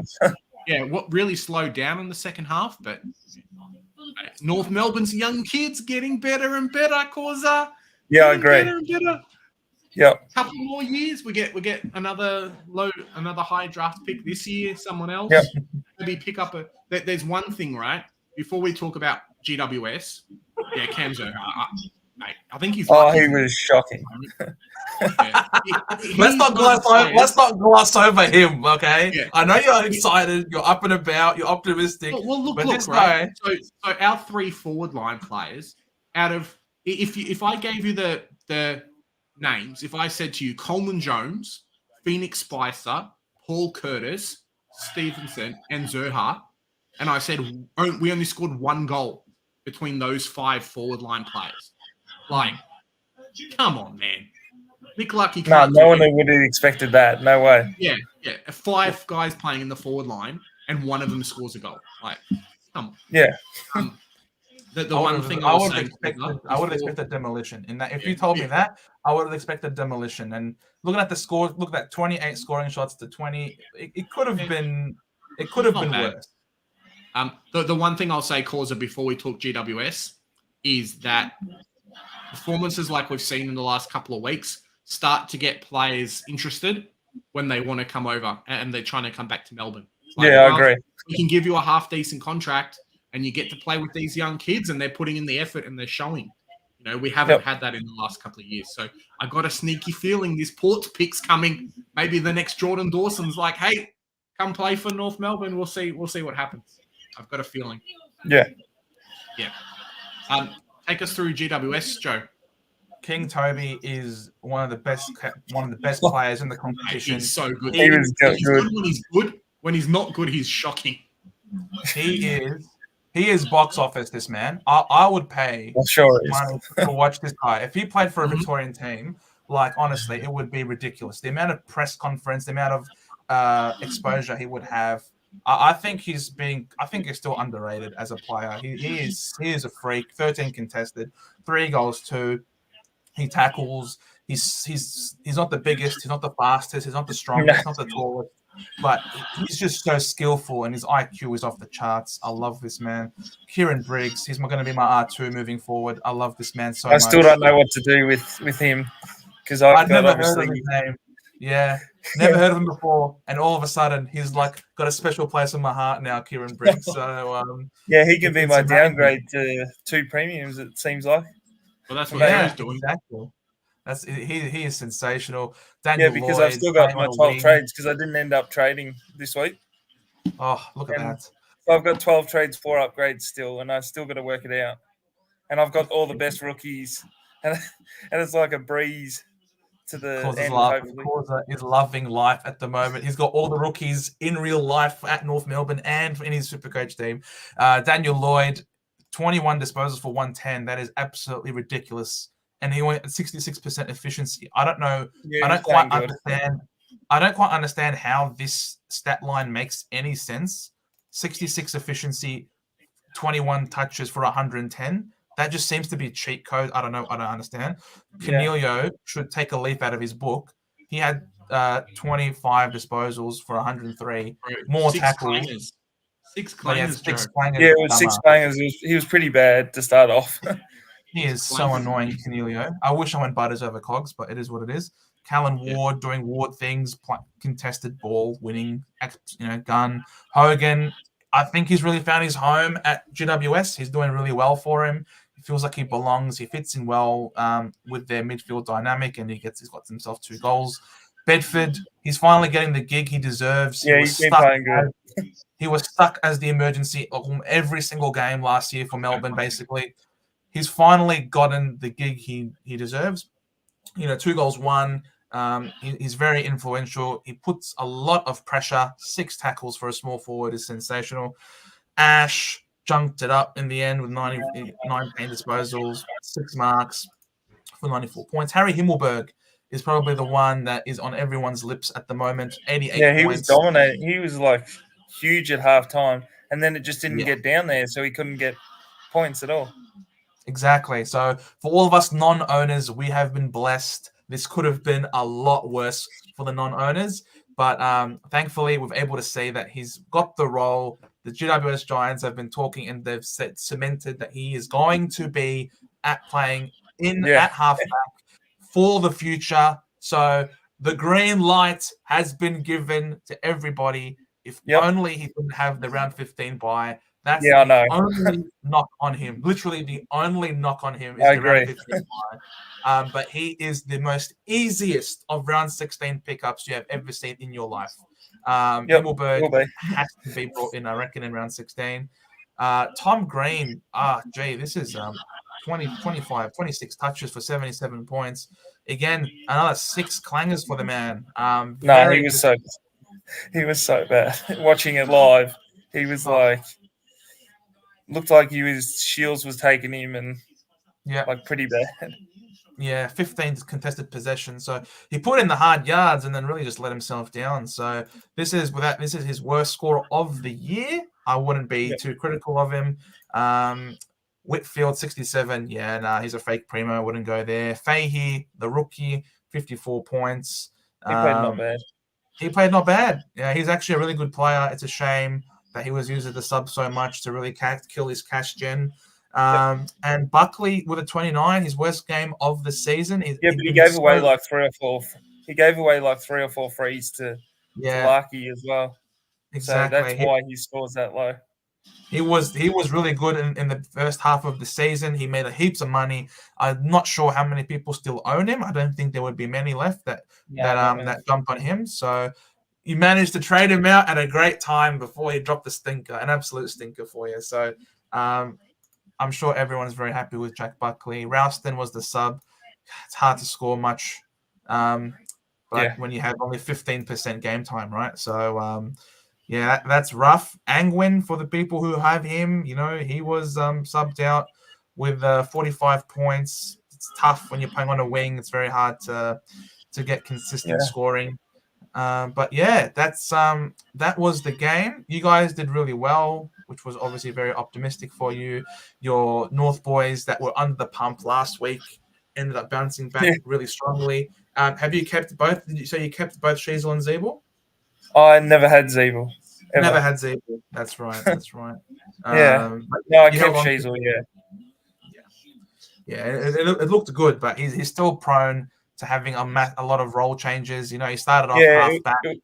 It wasn't looking good to start off with. Then ended in the forward line at the end of the game. It's a doozy. And Footy can't keep up with him. They put the dizzy symbol on. So but it was great though. I'm still happy to hold him. He'll be decent as F6 or D6. Yeah, he'll be my F6. So all in all, what would you give your North Melbourne Kangaroos a rating out of 10 for this week? I'd say like an 8 or an 8 maybe, because they didn't because the last part of the third and the fourth was like costing us. Yeah, fair enough. Cool. Well, then, if there's nothing else, Causa, thank you so much for coming on, man. And that's all right. Walking us through the North Melbourne VGWS match. It was great to have you on, and we look forward to talking to you on the Thursday night stream. Yep. Thanks, Causa. No, all good. Have a good one, man. Will do. Done. Awesome. Alrighty. Awesome. Well, we've got a bit of a special guest on at the moment. Hopefully, Joe just hasn't come and while he's doing other stuff, kind of jumped the gun a little bit. But how you doing, Damo? Thanks for coming on. Let's pull up the next game. G'day, Joe, g'day. while we're here. How you doing? G'day, J and J. How are you? Yeah, good. Oh. Going well. Going well. How did you survive the second bye week? Yeah, not bad. It's all right. Not too- It's all right. I think the same with everyone. Most people had 20 odd playing, so I think I had it. I was full up on one position on the field, which wasn't great. I had maybe one too many midfielders, so I didn't get an extra score there. So I had to choose between two. But yeah, it happens, right? Yeah. How did you go? That. Yeah, not too bad. I ended up scoring. So I'm just in the middle. Liam and I are actually we're writing our run sheet for this week's episode at the moment. So we're actually just going through at the moment and dissecting our week. But I ended up scoring 22-10. Nice. And went up 410 spots to now see just a touch outside the top 1K.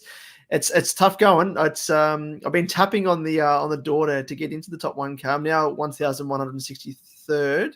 So I'm slowly getting up there, but hopefully by the end of the bye period, I think the goal is to try and crack the 1K mark. Then I'll be happy. Yeah.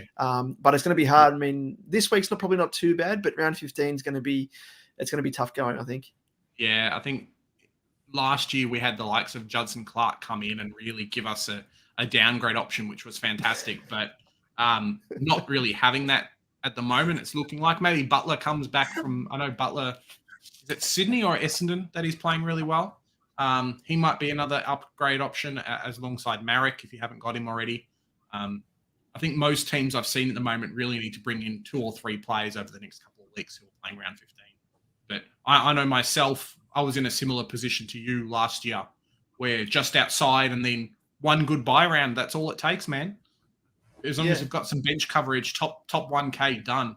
This year's been shocking for me, but I've been happy that kind of had the stream going and things like that happening. So Supercoach has taken a little bit of a backseat to the actual channel, which is fine. But yeah, buy rounds make or break your season, man. Yeah, they do. They do a bit. What about you, Joe? You caught my eye there with a bit of red and black flashing across the screen there. I couldn't miss that. Congratulations. Thank you. You would have enjoyed it. Liam, you said make or break the season, Big J. Well, I think I know a particular team that season is broken. Mate, Carlton's in the mud. Liam, because Liam's a Don's man as well, and it was funny because getting to the weekend, he went to the game as well, and he's like, "It's going to be a danger game." I'm like, "Mate, just sit back, relax, kick your feet up.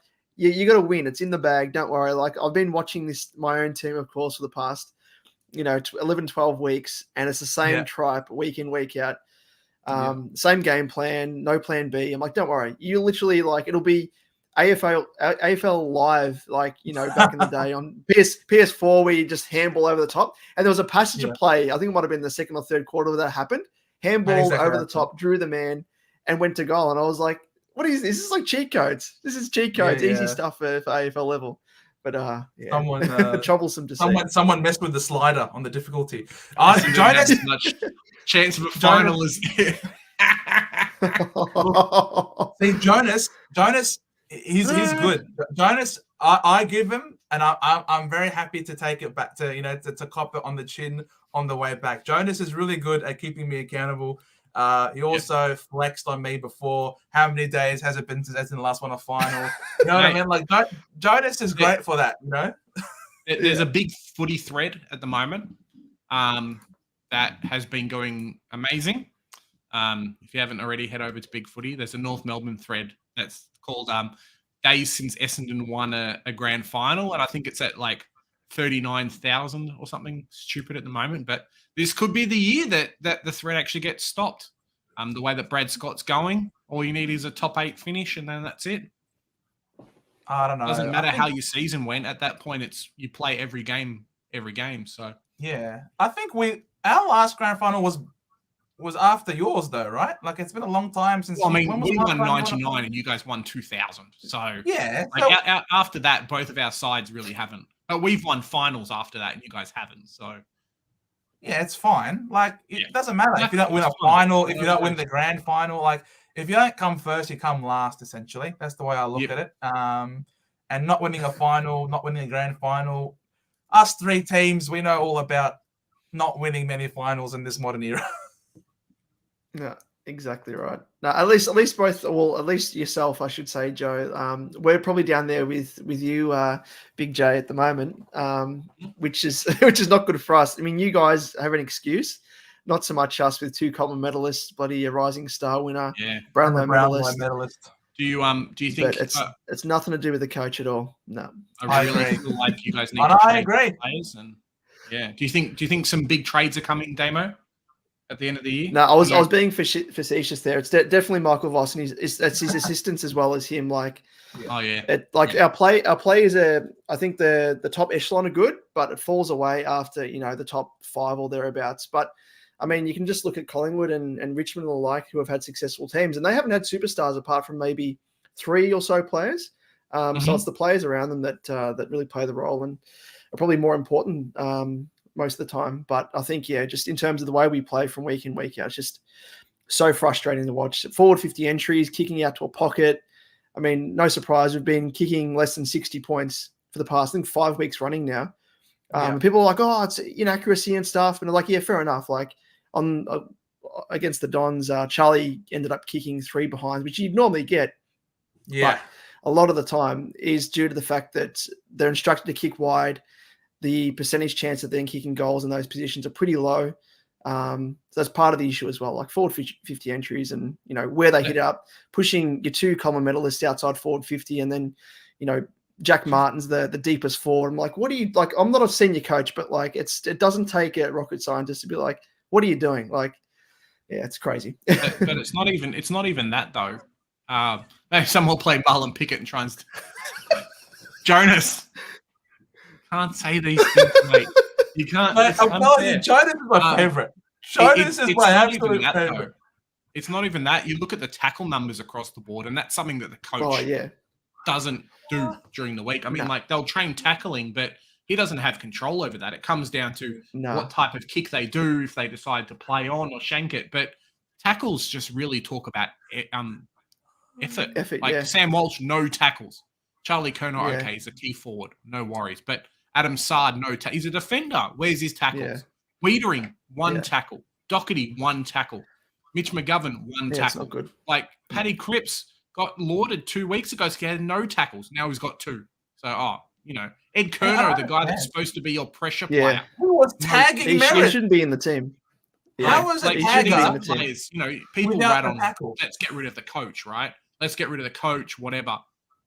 The coach does not do this kind of stuff. So something needs to change.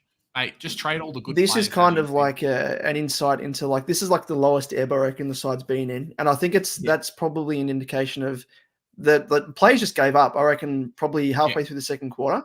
And that's like that stat line of no tackles is just an indication of that and just highlights it really.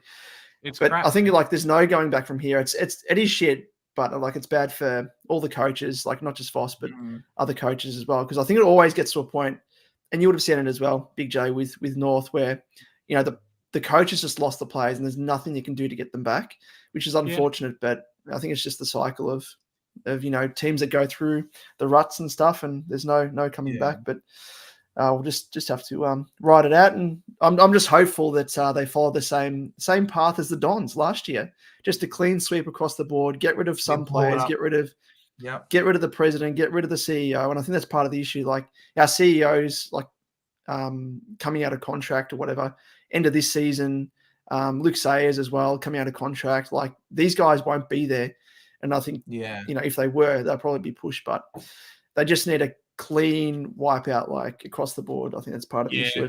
I think as well, though, you go back to North Melbourne, and I think one of the things that we did that, looking back, kind of started a lot of this was Ben Brown getting traded, kind of one of our key marquee players, and the impact he gave, where it forced the forward line to play differently because it wasn't just kick to Ben Brown. I wonder if there needs to be a big change, a marquee player at Carlton to even just say, hey, you guys might be getting paid a bit of money, but you're accountable. you know, because it really feels like some players are off limits, and then it's always, let's trade Ben Silvani, you know, let's say Jack Silvani. People are going to give us a good pick for him. Let's try and get rid of Jack Martin and stuff. It's like no one's going to trade for these players. No. I think most of those guys will probably just be thrown in the scrap heap, like McGovern as well. Yeah, so just get rid of him. Guys that are on big money. Yeah.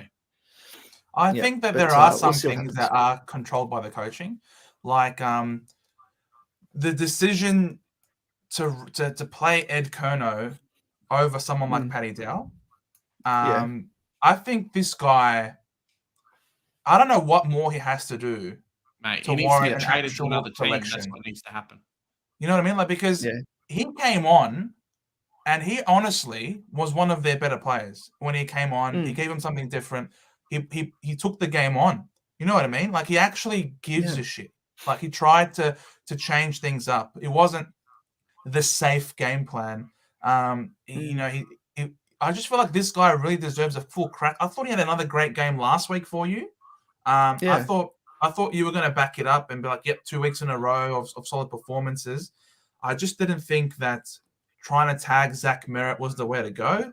No. You know, Zach Merritt, he ended up just going forward and kicked a really important goal for us in that third quarter to kickstart everything. And he ends up on 105 still, Supercoach points. You know what I mean? So I'm not sure that decision to tag him really was a successful one in the grand scheme of things.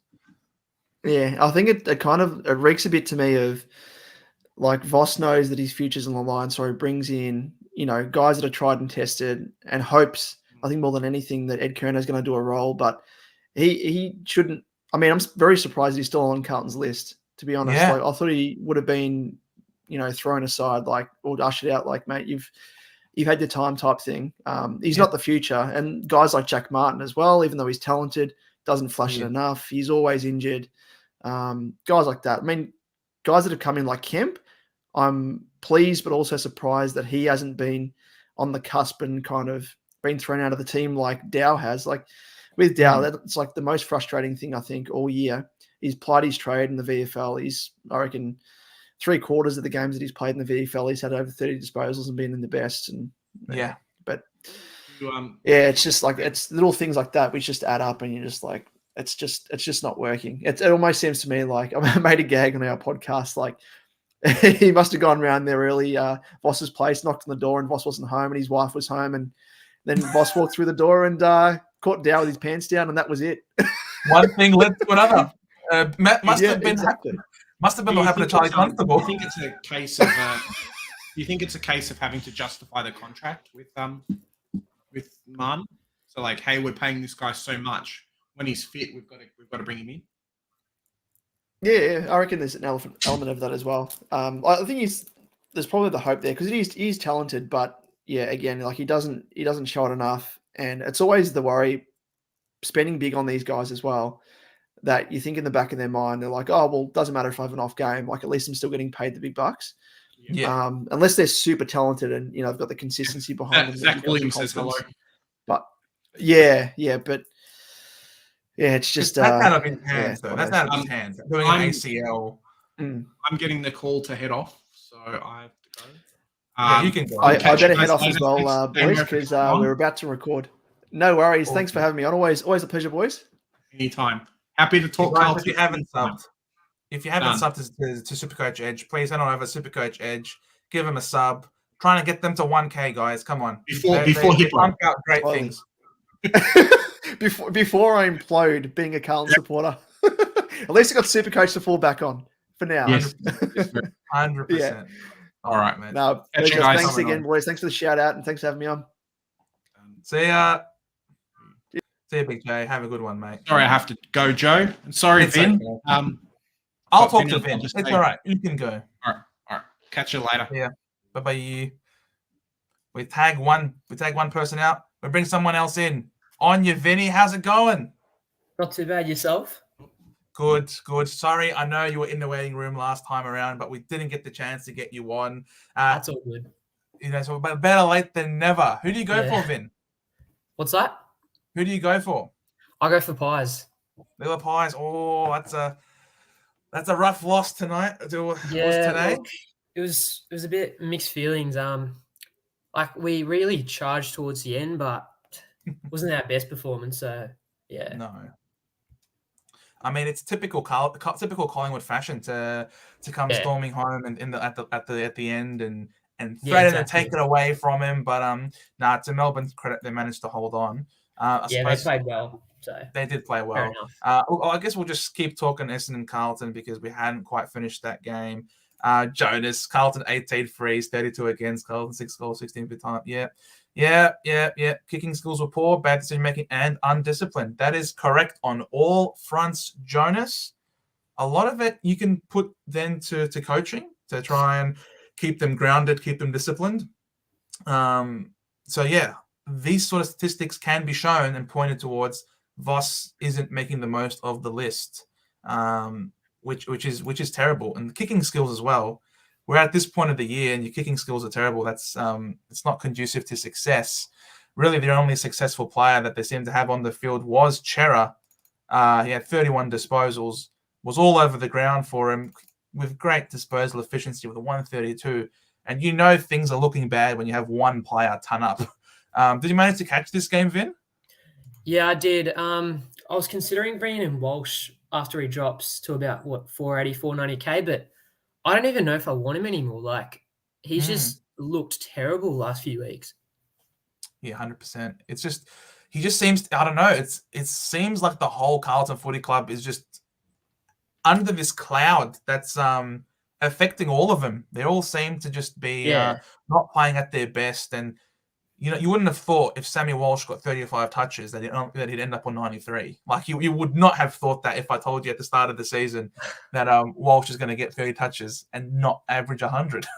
Yeah, I think he was on about 60 odd at 3/4 time, and he had 15 touches in the last quarter, and they're all just basically meaningless handballs. So I think that 93 is a bit over, in my opinion. Yeah, so Champion Data's been very generous with him. He got three free kicks as well, gave away 3. So 8 contested. So you can see that he was playing up, or he was like getting a lot of cheap touches in the back line as well. Yeah. So it's tough. Yeah, I probably wouldn't go Sam Walsh, to be honest. I'd agree with you. I thought Matty Kennedy did a decent job for him. He seemed to be giving him decent crack. 10 contested possessions for him, so 5 tackles as well. I mean, leading the way with 5 tackles. It's just it's a sorry sight for Carlton.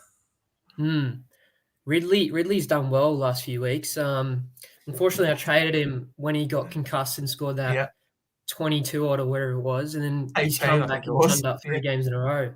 I know, it's terrible. All my premiums that I started off with, and even my mid prices that I started off with, that he ended up trading out, Wanganeen, Nazaya. That it hurts because we were the few that could see what was possible. You know what I mean? Like, it was a good pick. I think he was owned by like 2% at the start of the year. Like, it was pretty low. 100%.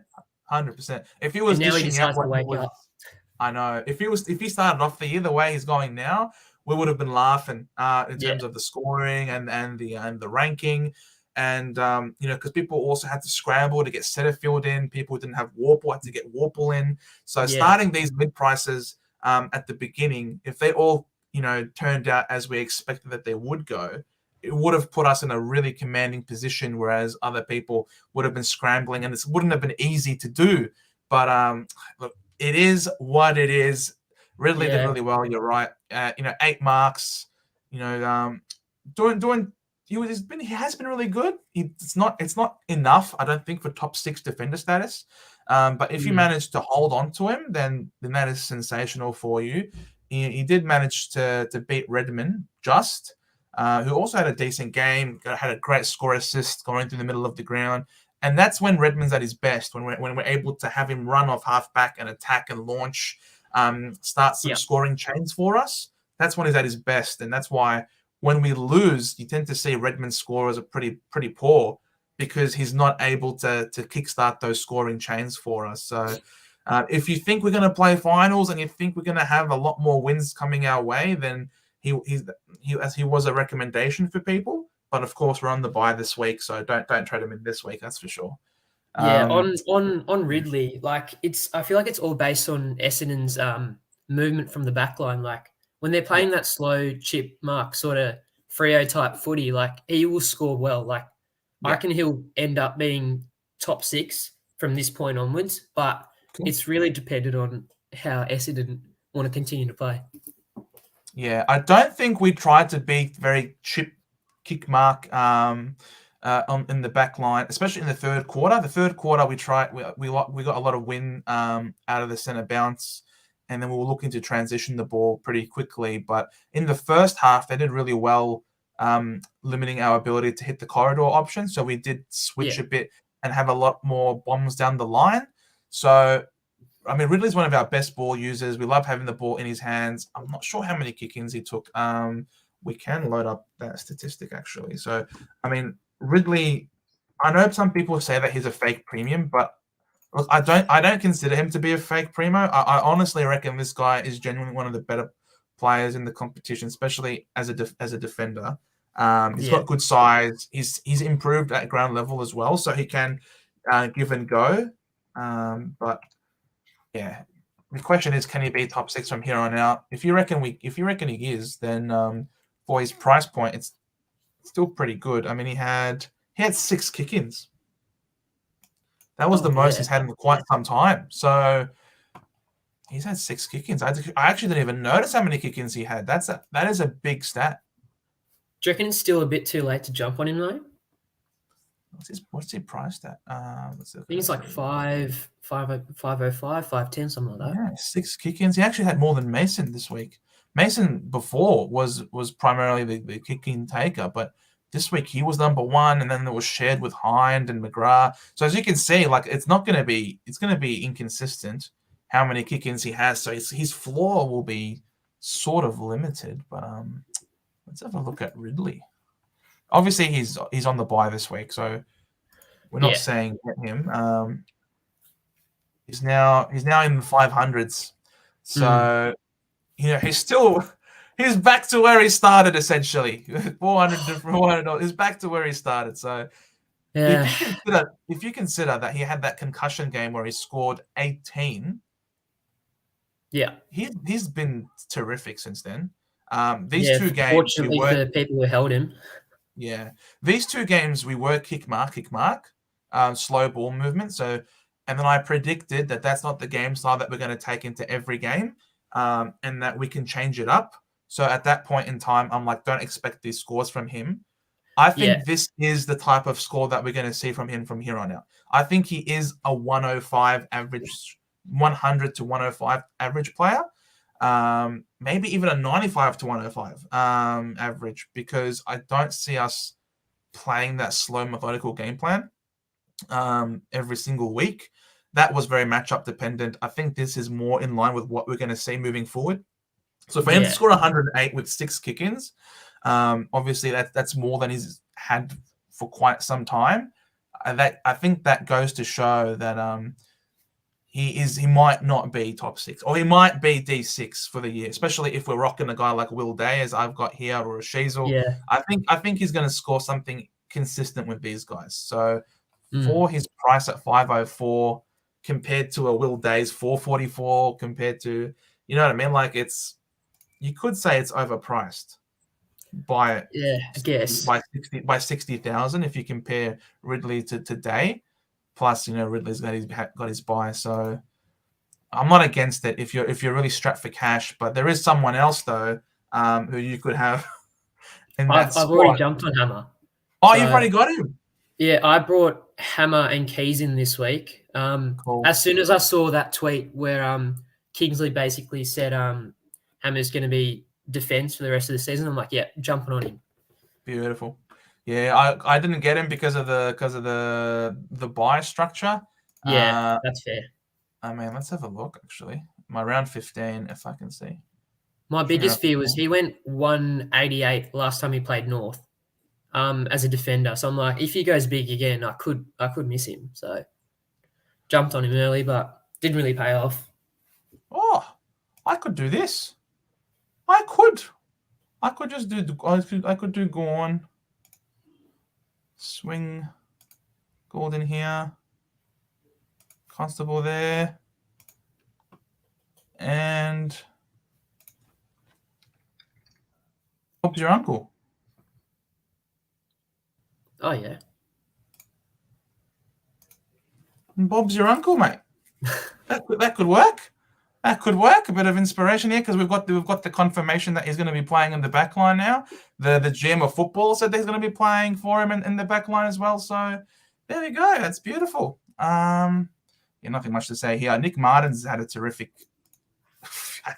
couple of weeks. He's turned up like the last 4 weeks or something, hasn't he? It's something ridiculous, actually. Nick Martin, he's probably up there with one of the best wingers in the competition at this rate. For a mid-season draft pick, yeah, 100 for a mid-season draft pick, that is ridiculous. He's gone 120, 129, 139. He's going up. He's going up, boys. He's going crazy. He was playing half forward flank, really? That doesn't look like a half forward flank to me. Is he getting CBAs? He had some CBAs on the weekend. Yeah, 13% because we moved because Merritt was getting tagged. So we ended up moving Merritt forward to break the tag, and he had 13% CBAs on the weekend. And then he was involved with that amazing passage of play where we basically handballed through him and kicked that goal. Yeah, so I saw that. He's been absolutely terrific these last 3 weeks, and you can see he's working up and down the ground. This is classic winger working his way. He's playing on both wings here, so I mean he's been absolutely unbelievable. Those heat maps look good. Can you pick him? I mean, what's the difference? Why was it an 80s and 60s odd player? What's changed between in these games? Let's see. So that was a 64-point game. This was an 84-point game. Playing mostly in defense. Yeah. Who did we play against? Brisbane. All right, so these were 2 games that we lost. So he's gone big in these wins. So we smashed West Coast. We've beaten North. We've beaten Carlton comfortably. So he's gone big in these comfortable wins. And this was against Richmond. And that was a win for us. So he has been getting the pill on both wings as well as a bit of half back. Do you reckon he's just having a bit of a purple patch, or? It could be a purple patch. What was his disposal efficiency like? 81%. So it wasn't even that bad. With 11 marks? And yet he only scored 83. Yeah, that's really weird. That's really weird to me. With 26 touches. Why the hell did he score so bad? But at his price, I probably wouldn't touch him for the moment. Yeah. Nick Martin's price is now. There was a problem with your team. Oh, thanks, man. I really appreciate it, Supercoach. Nick Martin. What's Nick Martin price tag? Nick Martin. Oh, he's 431,000. 531,000. 531, yeah. You know, he's way too expensive now. He is way too expensive. If you're picking him at this point, you're expecting him to be either like a top 6 forward, basically, because you've got Darcy Cameron, who's in the 400s still. Cornelio's in the 400s. He's just shy of Connor Rosie in terms of price. You know what I mean? So, it's tough. It's too expensive. Yeah, 100%. But yeah, he's been sensational. I reckon he's in all Australian form. Yeah, Rids has been great. Merritt 105. He was tagged, so for him to end up on a 105 is still really promising. Is it too late to grab Merritt if I don't have him? Or is it too late? Well, obviously you can't get him this week, but yeah. I mean, yeah. So Merritt, his price, I think he's in the 600s now. Yeah, it's like 620. So he's basically back to what he was at the start of the year. If you trade him in now, I mean, when did I trade him in? I traded him in before his 160 game. He was 5. Yeah, that's the week I traded Butters in. Yeah, 564K I got him for. So, 564, you're paying roughly $55,000 more for him. But I think he's a top 8 mid. I think we've got a great run home, and He's averaging 112. There's probably not much value in him at this point, considering that he's now at that price point. But I think you're going to get reliable scoring if he's now capable of scoring 105 whilst being tagged. That was his big problem in the past. He could be tagged out of the game and not score very well. So he did have a goal to obviously supplement that score, but it seems like if he's playing forward, he might be capable of still scoring goals if we've got the likes of Hobbs, Caldwell, Nick Martin being able to win the ball in the midfield and get it forward. So yeah, I reckon Merritt is safe after his bye, of course. Yeah, like there's a big difference between last year and this year. Like he had a stretch of 140, 130 plus, and as soon as he got tagged, he was just plopping 70s. But this year, his floor looks to be around the 100 mark. So, for sure, yeah. Zach Merritt is he's one of those players that you can get after the bye and they pop off. Petrarca historically is one of those players that you can get after the bye and he pops off as well. So which is kind of crazy because Petrarca has not had his floor has been really high so far this year. Yeah. I can't imagine him popping off even more. But after the bye last year, let's go to 2020. When was the bye? Round 12 bye. So round they went 90, 91, 111, 140, 147, 136, 133, 140. Tagged against GWS, tagged against Port, and then no tag 150. So, when he's not tagged, you had a 126.4 average over 9 games. So, yeah, I mean that is sensational Zach Merritt stuff. So, and we look at his scoring so far this year. What's his lowest score? A 60. Was that an 88? Yeah, an 88 was the one blemish against St Kilda, who had a great game against us, must be said. And then he scored a 91 against Geelong in what was a loss for us. I think he got the Mark O'Connor attention there. Yeah, Geelong are generally hard to score against as a midfielder. So. Yeah, correct. And then 95 against Brisbane up at the Gabba in what was tough conditions. And again, he was by himself for that one. Setterfield got injured that game. So Setterfield ate into his scoring. I'm not sure if Parrish was there as well. So we had more midfielders in that week. So now this last stint here, he's been playing without Parrish, without Shield, without Setterfield. So he's been the main on-baller for us. I'm not sure if we might see a reduction in scoring because Parrish and Setterfield, they're planning. I think we're aiming to have them back for next game after the bye against Freo. Is when they're planning to come back. So whether or not that actually happens to be seen, to be confirmed. But from what I've heard inside the club, both Setterfield and Parrish are aiming to come back around that Freo game. Jonas Collingwood cop it sweet, serves him right for booing Grundy after kicking him out of the club. All luck, no dinner, one-trick ponies. What do you have to say to that, Vin? Jonas, who do you go for? Fair question. Very fair question. But yeah, that's I don't know. Do you agree with Grundy being booed? No, I reckon that's pretty poor on our behalf. Like, it wasn't his decision to leave. Like, I get booing at someone who wanted to leave the club, but like as he said, he wanted to stay. It was just Collingwood just decided to let him go. So I don't think he should be booed for that, but it is what it is. It is what it is.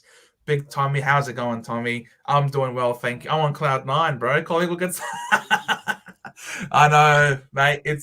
I did start it off. I think this stream. It's been a glorious weekend for us, an Essendon supporter. We win, Carlton lose, and Collingwood lose, and we beat one of them this week. It is prime time. Very rare, very very rare for this to happen. We have to lap it up. I agree with you, Tommy. Jonas is very keen on trading out Tom Green. Jonas, you gotta answer Vin's question though.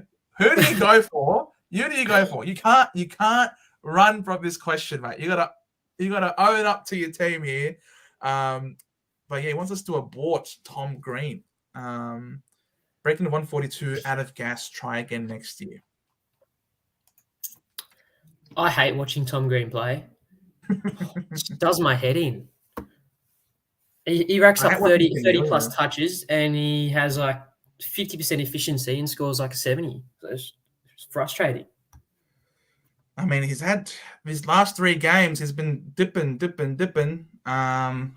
His CBAs are still. He only had 79% CBAs this week. He had 76 for his 97, 78. It's disposal efficiency has been letting him down though. Look at that, 54, 63, 62%. I'm not sure if, and he gave away 2 free kicks as well.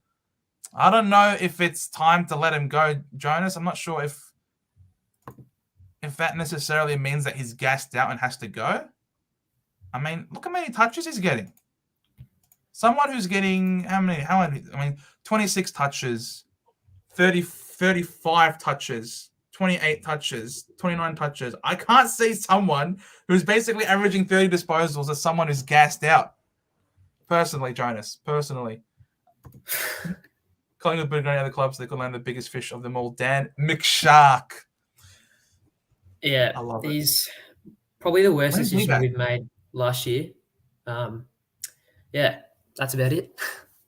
When is he back? Mixed up. I don't know. He had a finger injury. I think he should be back pretty soon. I'm not too sure actually. I don't care enough about him to actually know. Fair enough. Free losers as well. The race for Harley Reid may still be on. Doesn't get much better, mate. We're laughing, bro. We're laughing. We're not looking at draft picks anymore. We got all the talent on the list already. We're good to go. Jonas, check Green's scores. I know. Yeah, Green's scores were terrible. And that's why, and I 100% agree with you in terms of the ability for players to maintain their high scoring after the buys. He certainly started off like a house on fire and then really started to dwindle in terms of his scoring. He had 20 touches, 14 touches, 17 touches. You know what I mean? Like you can see that he's running out of gas when you look at these disposal counts. And that's part of not the worry, probably what I'm wary about when it comes to someone like Sarong, because we have the perfect case example in Tom Green from last year. You can start off on fire, you can get to the bye and still at the end of the season peter out. But I'm looking at him and he's still going, 30 to start. He's still averaging roughly 30 touches. I'm not sure if you're able to get the ball that much, that it means he's gassing out. I think he's. I'll have to see a bit more. I'm not convinced as of yet that he is gone and that he will replicate last year. He's got another preseason under his belt. He should be fitter this year around compared to last year. Do you reckon Callahan could be chewing up into his score? Last 3 weeks, he's had 44, 44, and 45% CBAs. So I don't know if there's a correlation between Callahan's CBAs going up and Tom Green's scoring going down, but yeah, I don't know. GWS. Tom Green still leading the way, and then this was a week he's dropped a bit more. Who gained them? Yeah, Finn Callahan's gone up. Yeah, that's an interesting call actually. These last 3 weeks are 3 weeks where Tom Green's score has been less, That is something that we have to keep an eye on. That is a very good pickup. This is more compelling to me than his gassed, I reckon, at this point. It's strange. He's still getting the same amount of CBAs. It's just, I don't know. Callahan goes up, Tom Green goes down. 6 tackles, 4 tackles. He's still tackling. But I think a lot of it has to come back to the disposal efficiency. 54, 63, and 62. Like that's really bad. He's normally, I mean, he has to get like 34 touches off of 59 disposal efficiency to score decently. You know what I mean? Like, did we say he was gassed out in rounds 4 and 5, Jonas? When he scored 99 and 97? I mean, I think a lot of it has to come back to cleaning up his disposals. I think if his disposal efficiency, I mean, 62, 63, it's sort of in line with what he's had before. I mean, 61%, and he still had a 135, a 65, and he had a 118. So he doesn't necessarily require really high percentage disposal efficiency to score well.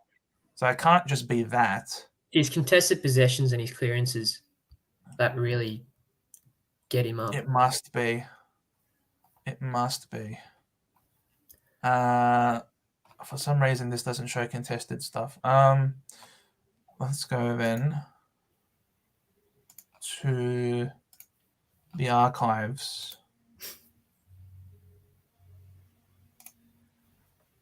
No, I do not want a Fitbit. Okay. Oh, it doesn't say Giants.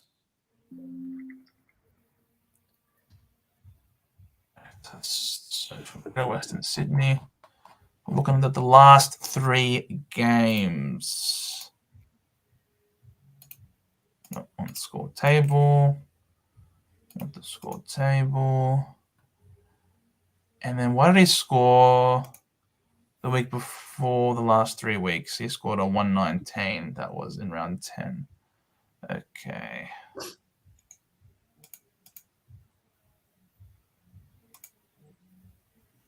All right, so this is his 110 game.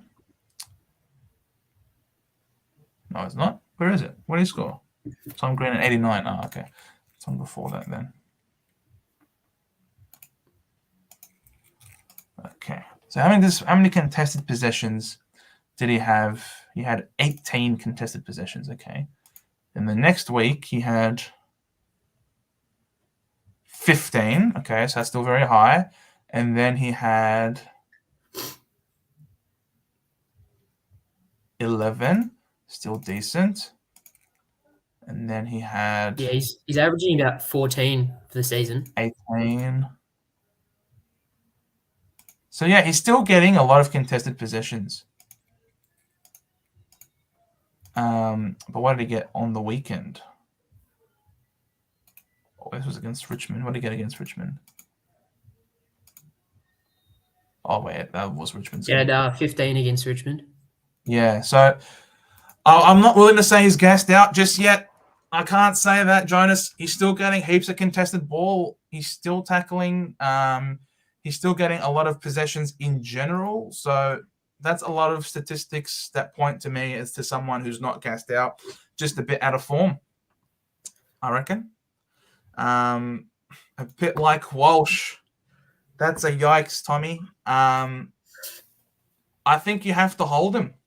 I think you have to hold him and hope that he comes good. If he's scoring this badly, I mean, he's performing this bad, right? And yet his scoring isn't the worst either. So I think you just have to hope that he can turn it around and come good and give those hundreds again. Yeah, do you agree with that? You'd be kicking yourself if he comes back out of his slump and starts going 110, 115 again. You'd be like, oh, should have just kept him. And at this point of the season, I don't know how many trades Big Tommy's on, but if you're on under 6 trades, I would not even think about trading Walsh at this point. Yeah, 100%. Could go Walsh down to Taron Thomas, save the money, and then upgrade Briggs when needed. Bro, I'm gonna rock Briggs as my R2. What are you talking? He's a premium to me in my eyes, man. And you're looking to upgrade Briggs. How many trades have you got left, Tommy? Let us know. Who would you upgrade Briggs to? He's scoring more than bloody Marshall and English at this point. He is. We pulled that up here. At the time, filter by Rucks average. He's R3, bro.